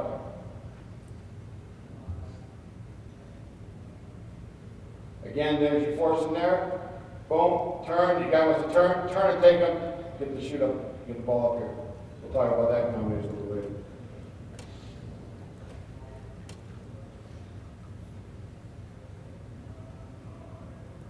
Just the guy stretching, just staying with them. Create the hole inside, create that separation. Very rarely do we ever get the hook outside. The true classic get outside. There's a guy, I have this in there because it's a guy tilted towards you. I had a different look. Nothing changed, get your head up. Problem here is too high. To me right now, it's kind of later season. The thing is you gotta make sure. Still hit that crawler, hit something to keep the guys low late in the year. Because they're getting tired, you're practicing a lot without pads on. You gotta reinforce the back to staying low. I looked at the film probably later in the year, I saw us get a little bit touch higher and higher. And I believe it's because I didn't do as much crawler drills as I should have to keep those guys low. All right, real quick, here's a reach. All right, now we reach, inside step, back. All right? Again, I don't do those back rows, while the back rows are only good for the initial thing. All right, here's a reach block on the end. Inside foot. Now, this is the second time we played Carolina. This guy's a behemoth. He probably weighs 325. Boom. Secure the position. Just stay with him, stay with him, stay with him, stay with him. We should get the ball outside. Looking from the end zone's better. All right, 7 technique. All right, ball's coming here, so he's got to protect inside. There's that foot stepping because it's the down, it's in here and bounce. Hat's on the outside, he doesn't do anything. Stay with him, replace that hand underneath, stay with him. 1 inch of leverage equals 10 pounds. That's up on top of the board in the rooms. All right, here is the 7 that when you step inside, goes outside. Didn't stay inside like this guy. Inside, it comes back out. Inside, comes back out. Now this is wrong footwork. I'm just kind of showing you the reaction. All right, this was different. We said it was a toss here. But that's how you want to take it. If he clubs across, take him here. Don't look at that footwork here. I'm trying to show him the drill of the guy coming over the top. Again, I prefer to go live against our defensive end. Here's a classic there. Here's a 7 that comes back outside. This is the play we're talking about, 9-8 handoff solid. It comes forward, it dips. He 7's in there. He sees the tackle pull.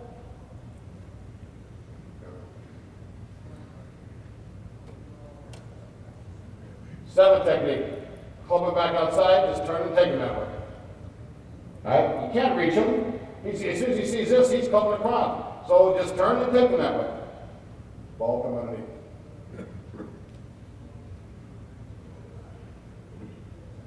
Working the 6, straight up, we work outside forward, guy head up, you can feel work outside forward and take him back. See, I don't think other than the first step here, I don't think I get shit out of this drill. Because these guys don't hold back with the damn.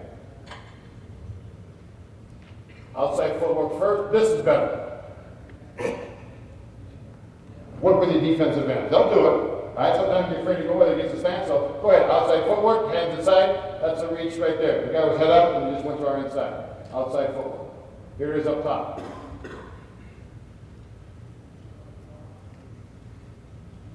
Gonna take it. Head up technique, outside footwork. Guy doesn't react, so we got good position. Stay with the shuffle. Here, outside footwork, comes inside. Pin him. Backside here. Head up, outside forward. Don't slant that much. If you thought this guy was a slanter, you may go ahead and step with that foot first.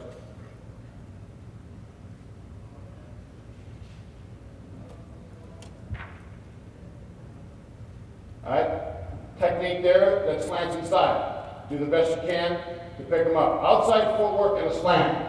All right? It's a tough mistake. Now, hopefully you can sniff it out because you see that guy up there. Sometimes you can sniff it out, sometimes you can't. But you got outside footwork. Oh my God, the guy slants inside. Boom, take you. Be an athlete to step and pin him in.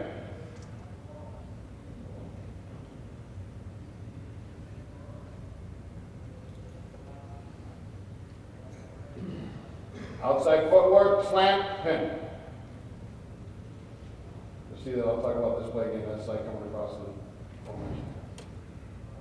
9 technique, do the best you can to get you out here and stretch it. Outside footwork, boom, hit him, stretch it. Ball come inside. Can't get the reach there, very rarely you get it. So work, stay, I guess I said, like we're talking about. You take your settle step, you make your hit, it's not a reach anymore, man, it's just a drive block. It's just a drive block and take his ass out of it.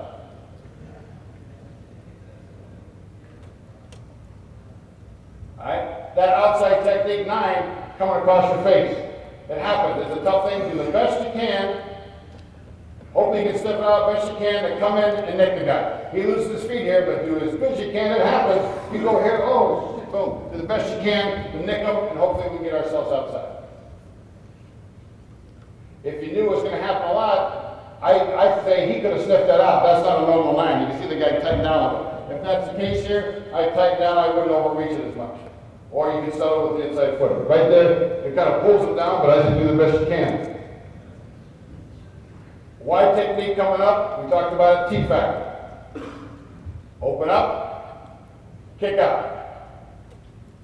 Here it is up top. Guy coming up the field, boom. Open up, hit him, stay with him, stay with him, stay with him, bury him. Get a little excited about it. Guy, he did this, he hurt his ribs. When he did this thing, he hurt him even more and had to pull him out of the game. So don't get that excited, wait till after the game. Open up. Now, you kind of false steps underneath him. I'd like to open up, but the idea of T-factor is there. And bury him. Talked about here's a B. Talked about the B block, step into the near hip. If he clubs across, boom, turn and take him where he wants to go. Remember the aiming point here is near hip, and sometimes it's even the near hip coming towards you. Maybe even a little bit higher than that. But you see, you got to really club across. Prefer to do it against our own people. Be an athlete and work the guy back up. Under control. Here it is up top in the game.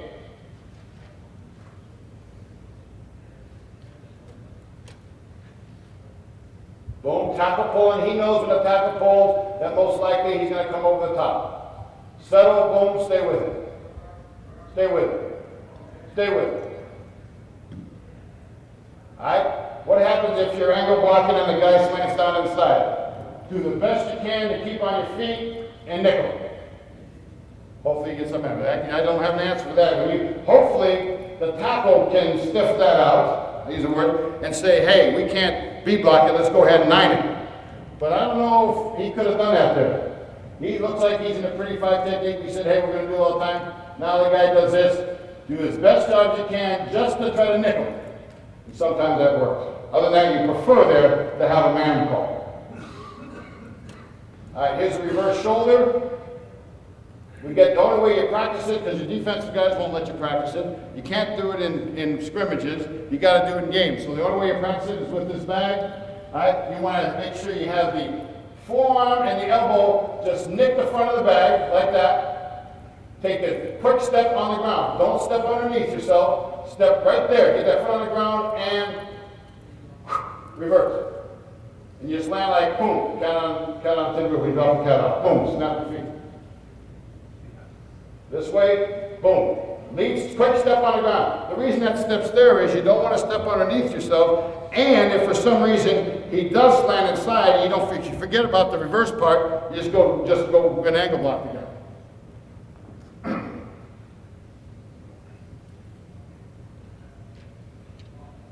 Here is the wrong way to do it.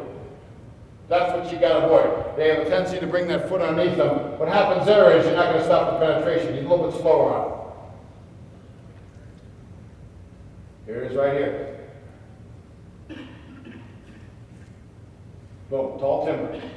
Just get here. No penetration. He's a reader and he's coming across. Get him down on the ground. Lead step. Quick step, get it on the ground. Shoulder, boom, fill the legs.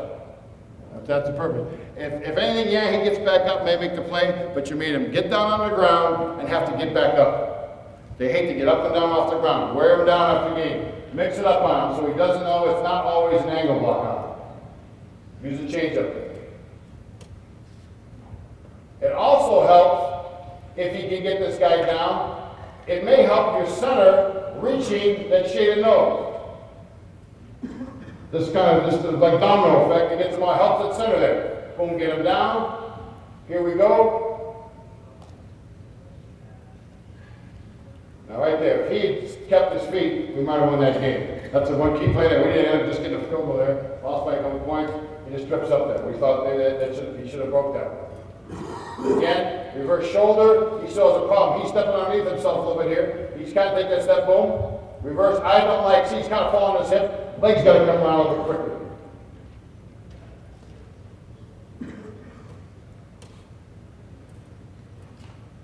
All right, here's a guy, you got him scrambling. Even if he just puts his hands on the ground, you delayed him enough to get him out of the play.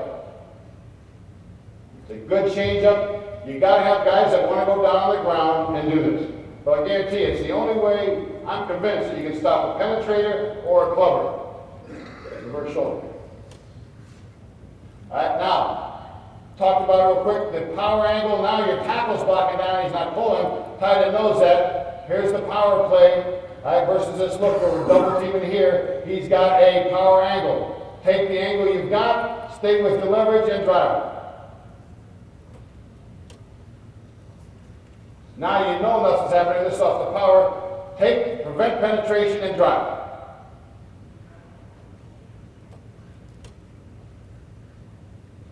Same thing up top.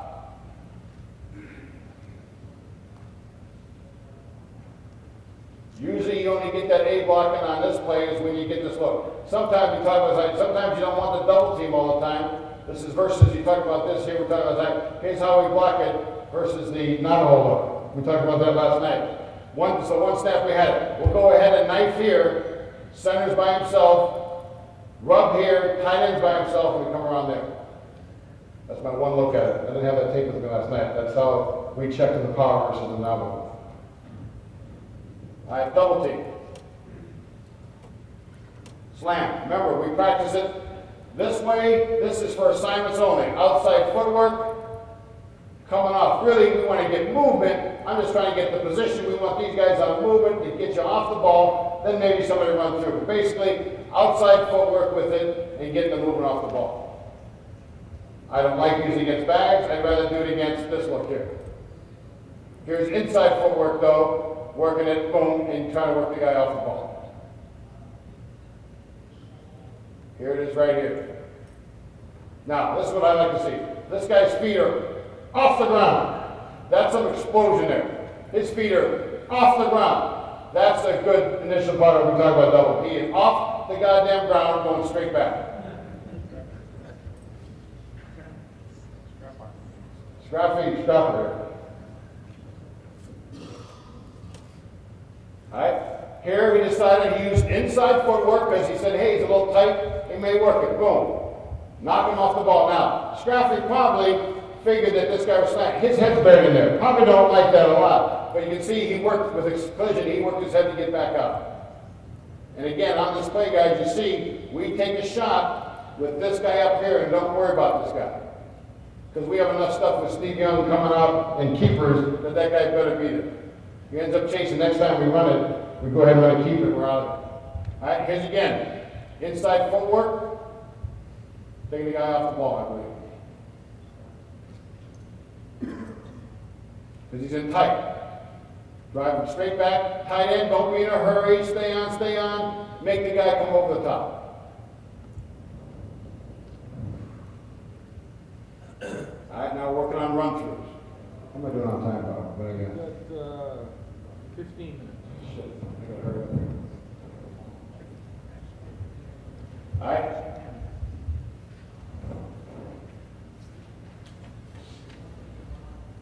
Wide guy, we talked about this last night. Give a shot in that graph, here comes a run-through, coming off. Eyes are inside, work with the outside foot. Tight end knows he's going to stay on this guy for a long time. He's going to lose his tackle. When you see the wide technique, you know you're going to lose the tackle.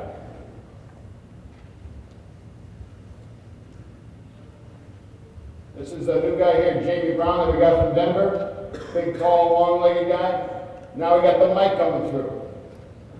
Happens in the game, right here, against Philadelphia. Obviously better from the end zone. Outside footwork, eyes in the gap, push him straight back, tackle come off. Again, if you didn't have the time in there, put the crawler pad right there, boom, work that trophy, comes off, and exactly what you have right there. Exact same technique. Flipper, here's a flipper, flipper, get him off, come off inside, away you go.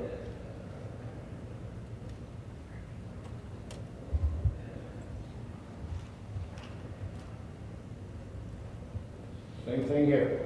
Linebacker running underneath with outside footwork. Good.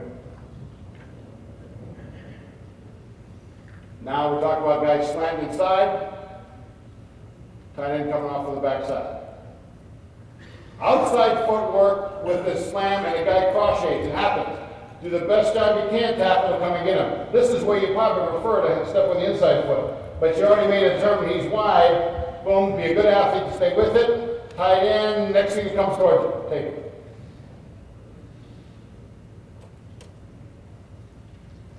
Outside footwork, guy slants. Tight end sees him disappear. There's a Mike, not too. Leave him for the guard. We come up to shoot. Outside footwork, slant. Linebackers just kind of flowing off. Don't waste yourself in there. Try to get back to here if you can. Again, when this guy's cheated here, we'll go ahead and we were trying to get the center up in there. We always try to get somebody on there rather than a double team. I think the best thing Bob McKinley does, he schemes and tries to do, let's try to, maybe he get there, maybe we can chop and nerve, get the center up in there so that you can spend a little bit more time on the double team and you can try to get to the whip. Don't worry about this end all the time.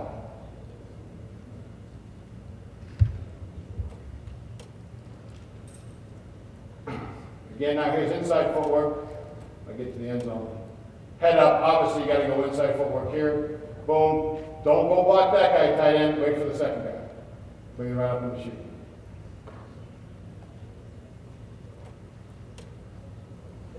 All right, and again, here's the last look. With the tight end here hanging on, his tackle kind of screws him. He's high, but boom. Take a shot and throw on somebody once in a while. The guy's burying himself there. We've been double teaming most of this game, so they said, screw it. I'm going to grab grass. Tight end should be a little bit lower now. Wait. Go ahead. Cut a guy down. All right. Again, here's how we kind of work the slip. Work it, driving off, getting the flipper. Again, now he's a little, still like that a little bit lower. Again, see, I've loaded up the bag with this, put a little bit more weight on it. Because the thing was slipping, it's going so fast that day. Work it here. Outside hand's got to try to be free. Don't want to turn in. Working the slip against the defense. I'm going kind of faster, guys, because I'm short on time. This is what happens when you don't deliver a blow. This is Dolman. You get, boom, get jacked. Want to deliver a better blow than it. Still 10 minutes along the way. Okay. This is what you don't want to do, is take one step and then cross over or avoid. Tight ends like to avoid, and the lead end likes to avoid, and leave that little gray area there. The second step's the most important. It's got to be outside footwork and up through. That's why I like to work that goddamn crawler. You take a step and you make sure that second step comes through. When you go against bags and you go against air, there's just a tendency not to continue through with that second step up through the field. So you got to do it either live to get it on film or do it against a crawler. When you go against bags, it ends up being just kind of rounded off too much, and you get this action right here.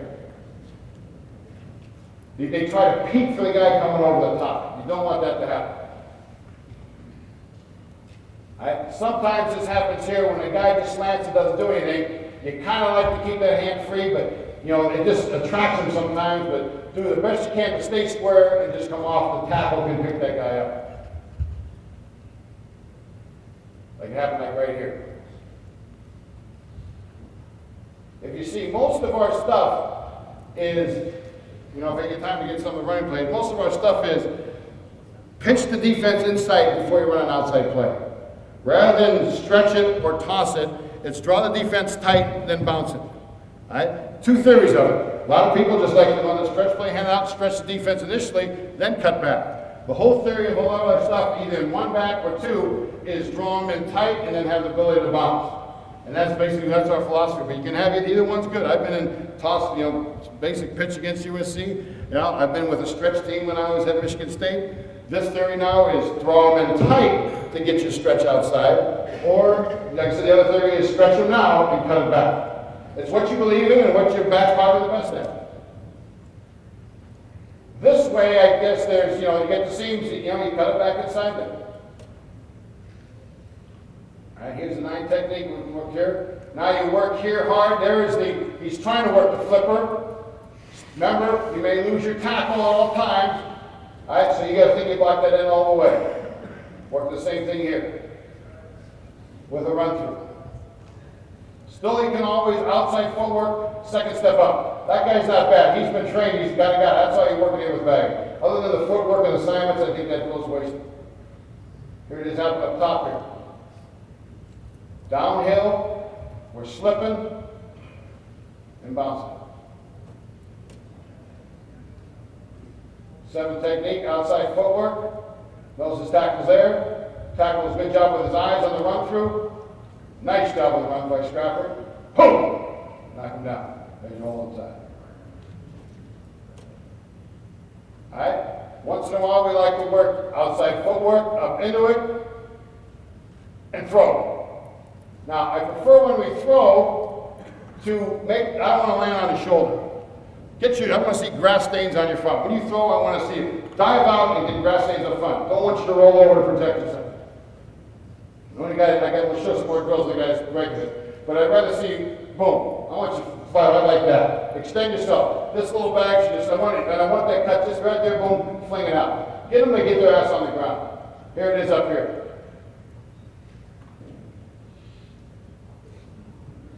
Just a change up. He sees it on film, he says, oh damn, I gotta worry about that. Ass over T-cut.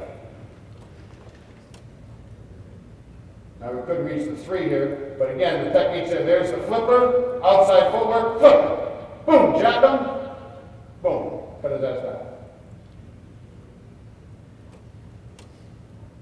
There's a wide 9. This play will kill you if you see this. All right, here's like our first running play against Green Bay. All right, we slipped it, we got him stretched. Garrison's been out for 5, 6, 7 games with his collarbones since Kansas City, and he missed this. He normally would hit that and take that thing right there. In other words, he followed Floyd, and there's Reggie. You say 9 technique's always going to work back outside. He did. We ended up stretching out. But there's the idea with the 9, most likely the tackle's going to feel, hand out, boom, make the contact, and drive through.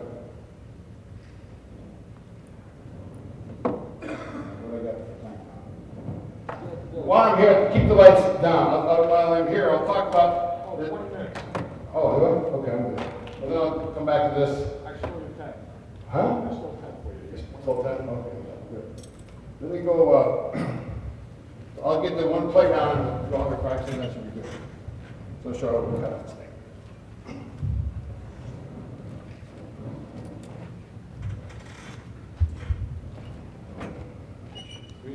I got it back in.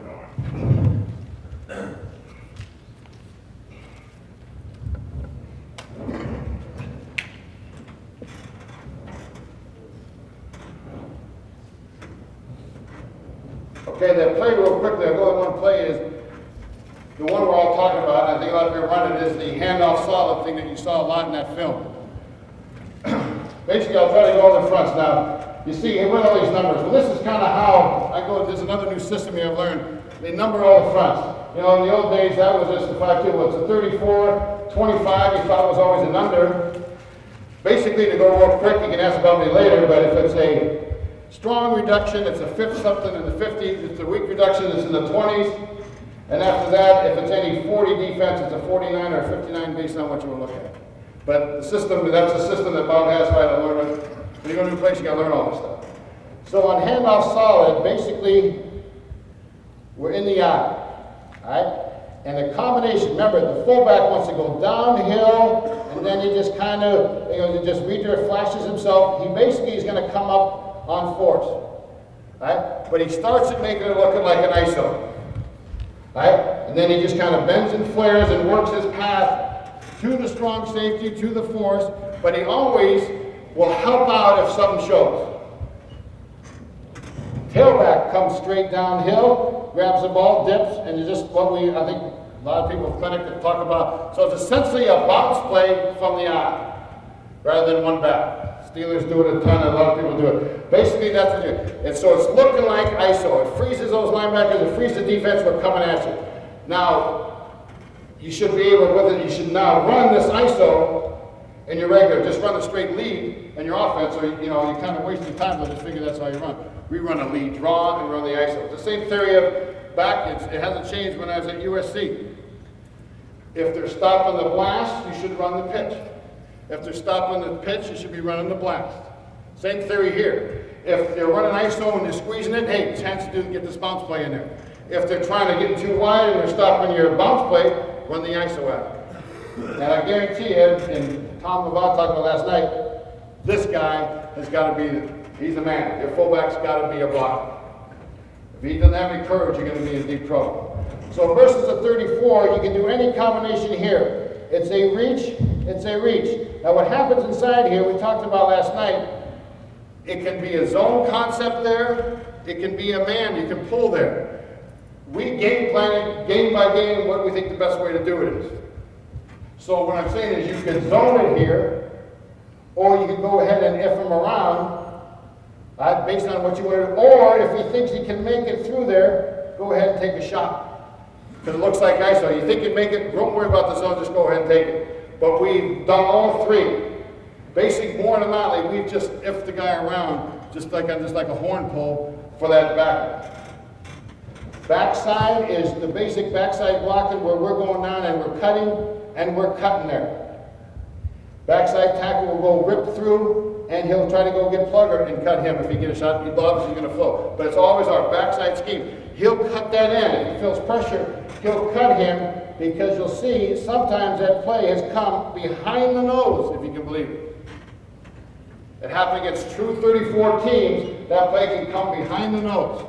But again, it's coming downhill, he's supposed to bounce it, but they stretch so far, he'll hit it right up the chute. 25, same thing here, we're just reaching there, we're slipping, but we're cutting out. Last night we're talking about going sideways. The way Tom Rob is going to teach it, it is cut. He's going to cut the end, the guard's going to go and cut the guy. They're going lateral, but they're cutting, not staying up on it. They want to cut these guys down. Same kind of, these three guys are exactly what the same thing is up there on the 34. Whatever your game plan. Remember, you also can do that if you wanted to. If we're doing that, this guy automatically, is on a if mode, meaning he's through around for the back. When you get the over, the 57, usually we can do two ways. You can go down, pull around, him up there. Again, we can be in strong. That way, backside here. Go ahead and clip, cut him down on the backside. Again, it's down and bounce around. Also versus that look, you saw it on the film, if you felt you could do it, you could go ahead and slip and zone it. The whole key is, can you tackle, drive, or reach the 3 technique? You feel comfortable with that. If not, you A-block it, block down. 43, anything you want to do here, we'll go ahead and slip it, down here. Any combination you want there, go ahead and reach it, and it's downhill and away you go. If you could reach this guy and you felt like pulling him, you do it. But most likely there, we'll just go ahead and slip it. 51 adjusted. Right? Basically, we may go ahead and go down, kick out, downhill around. Right? Go ahead and slip it there. We call that A blocker. That's kind of, you say, that looks kind of like a G scheme. If this guy gets too wide, but that's still go ahead. That'll be the kick out. That's the one you saw. We come around, the fullback actually can block. We'll call it lead. Then after the lead, maybe we'll put the fullback, if you think that guy's too wide, and guard will turn his ass up. We switch it around on the force. We're going fast on here, but I'll talk to you a little bit later about it. And against here, we're just there, we're down. He'll go ahead and pull. Fullback is dipping, coming around. We try to take a shot there on that mic and cut him. If he doesn't get him, again, as you know, guards around for butt. As you know, the fullback is always there for cleanup. And that's the beauty of the thing is if someone screws up in front or someone can't get anybody, the guard will be there for cleanup. Okay, let me get the film.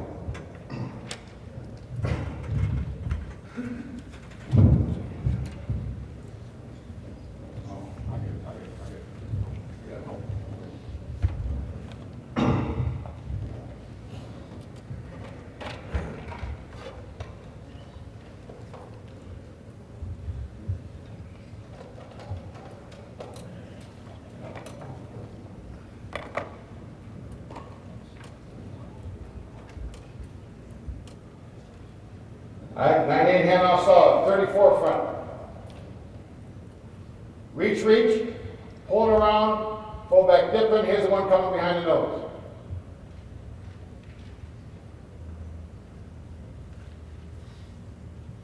All right, he's going ahead and we call this sifting on the backside. Take the most dangerous. Reaching, guy comes back door, nose run. Look, we're coming down here, it's called 98, but that ball's coming all the way behind the nose.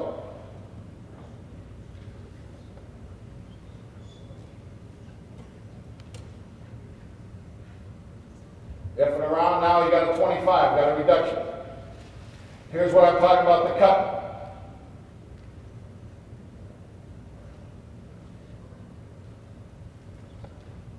Reach, they're going to go ahead and slip, boom, down, down, down. That creates the hole up there. Don't want to stay up. Get this guy down, get the nose running, nothing there, boom, take it. Coach, if that nose was tilted, you were having a hard time with the center reach him with the downhill action in the backfield, what would you do? Still go ahead and drive it. Right? Still go. If it gets a little bit wider, you kind of still want to get the guard. You may help. The least thing we do is want to help the guard there. Go ahead and just take him, stretch him. If he gets too wide, if he gets way in here, we'll run the same exact play to the weak side. 99 handoff way, because he gets too wide and you can't get the flat out, we'll go ahead and check it and go back the other way. Right? We run the same play going weak, and all it is that fullback now will take that guy, and then we'll go big on that side.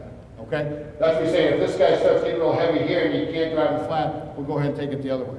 Or do we want to go block down, and turn it like a G-ski?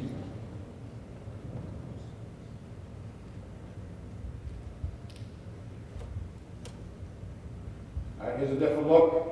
Now we'll go ahead and we'll block down. Here's the tight end outside here. Down, guard around. All right, here's the switch up. The way we did this one here, you say, well, we'll come up through the force here. That's a backer out there. So the guard's going after the backer. Guard has force. He's sitting right there. That's like a suck, we call it. They're switching them out.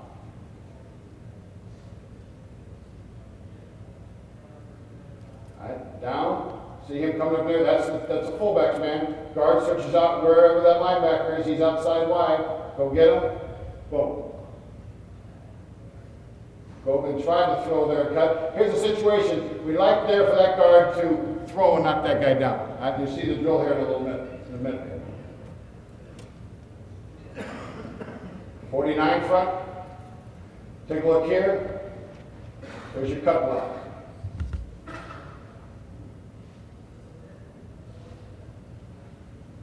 We call this A block. Down, guards around. He's on him. This is a situation you can get it. Cut. Take that angle and get him and throw. Boom.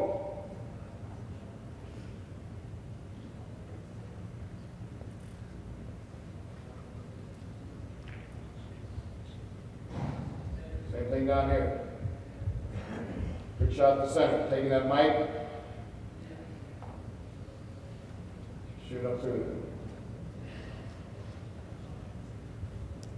Again, coming downhill and adjusting.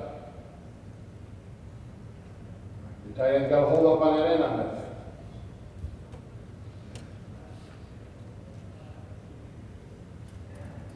Here's against a 20, look up here on top like a 25.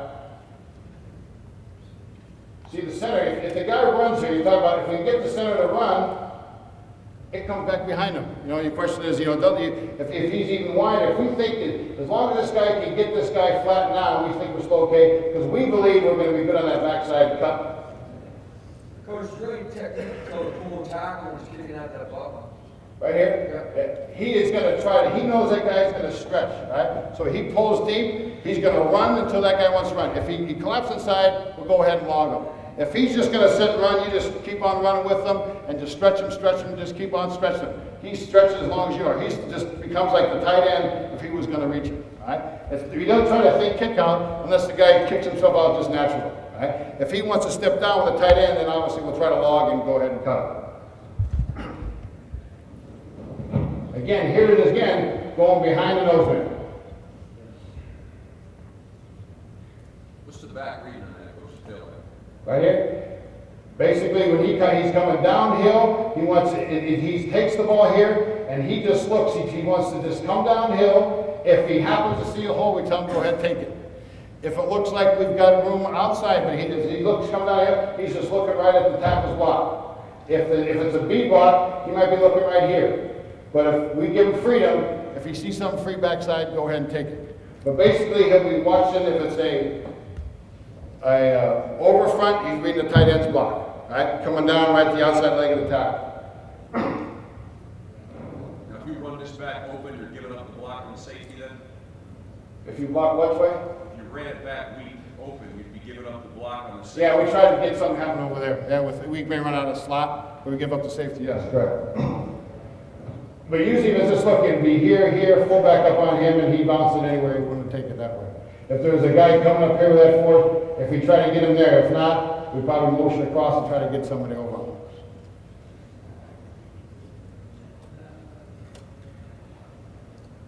Here's a look at the B block again. We saw this on the other tape. See, when you talk about the tackle, he just keeps on staying and reaching the guy. We've got a question there, just keep running with him. Just stay with him, just run. And there's the idea of, we're sorry we missed this guy, because this guy was good at just kind of getting the feel, give a little chip, go get somebody else.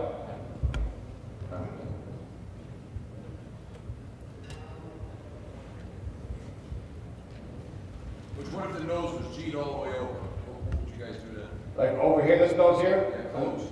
On this look here. On a 60 defense or eagle defense. I'm trying to convince you. Like right? Eagle G. What? Like an eagle G? Eagle G. Probably go back the other way. Back the other way. See, I apologize, guys. I'm on all these numbers now, so I haven't gone back my old eagle over and under. Yeah. Again, here's the look we saw here. We saw this on the film. I'm going to show you the one going weak here. I think I got that.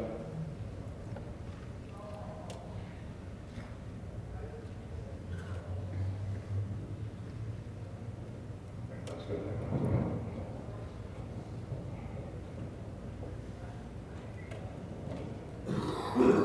And you want to know how we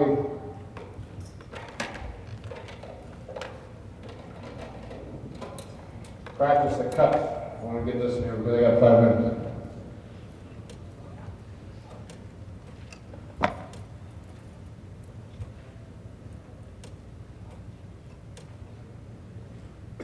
Got these bags set up. Here's your guard pulling. Here's your reverse shoulder. Here's your center going like we talked about. Boom. Getting flat down, running and getting their body to hit and get flat on the ground. That's the way we practice. Our defense won't let us do it, but we're practicing the cut buck with these stand-up dummies. Look, we saw it, we back up there a little bit.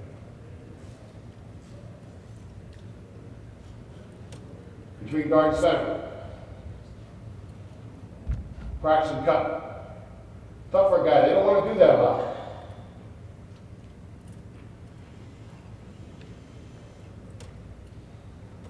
Look at the game just again. Different plays out wide where you cut. 98H is just the same kind of play. This is where the fullback now is on the linebacker and guards on force. Different play than the handoff solid. The other handoff solid was one of our better plays. This is the old classic flat back one. Here's your reverse. Boom, cutting them down. Here's your center going for the cut. And your guard pulling out an edge and throwing.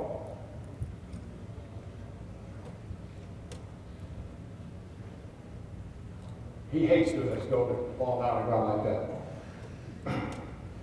Again, practicing the play, you got your reverse shoulder, got your guards pulling, the guy on the edge, practicing and getting a look at the cut, getting them with the grasping.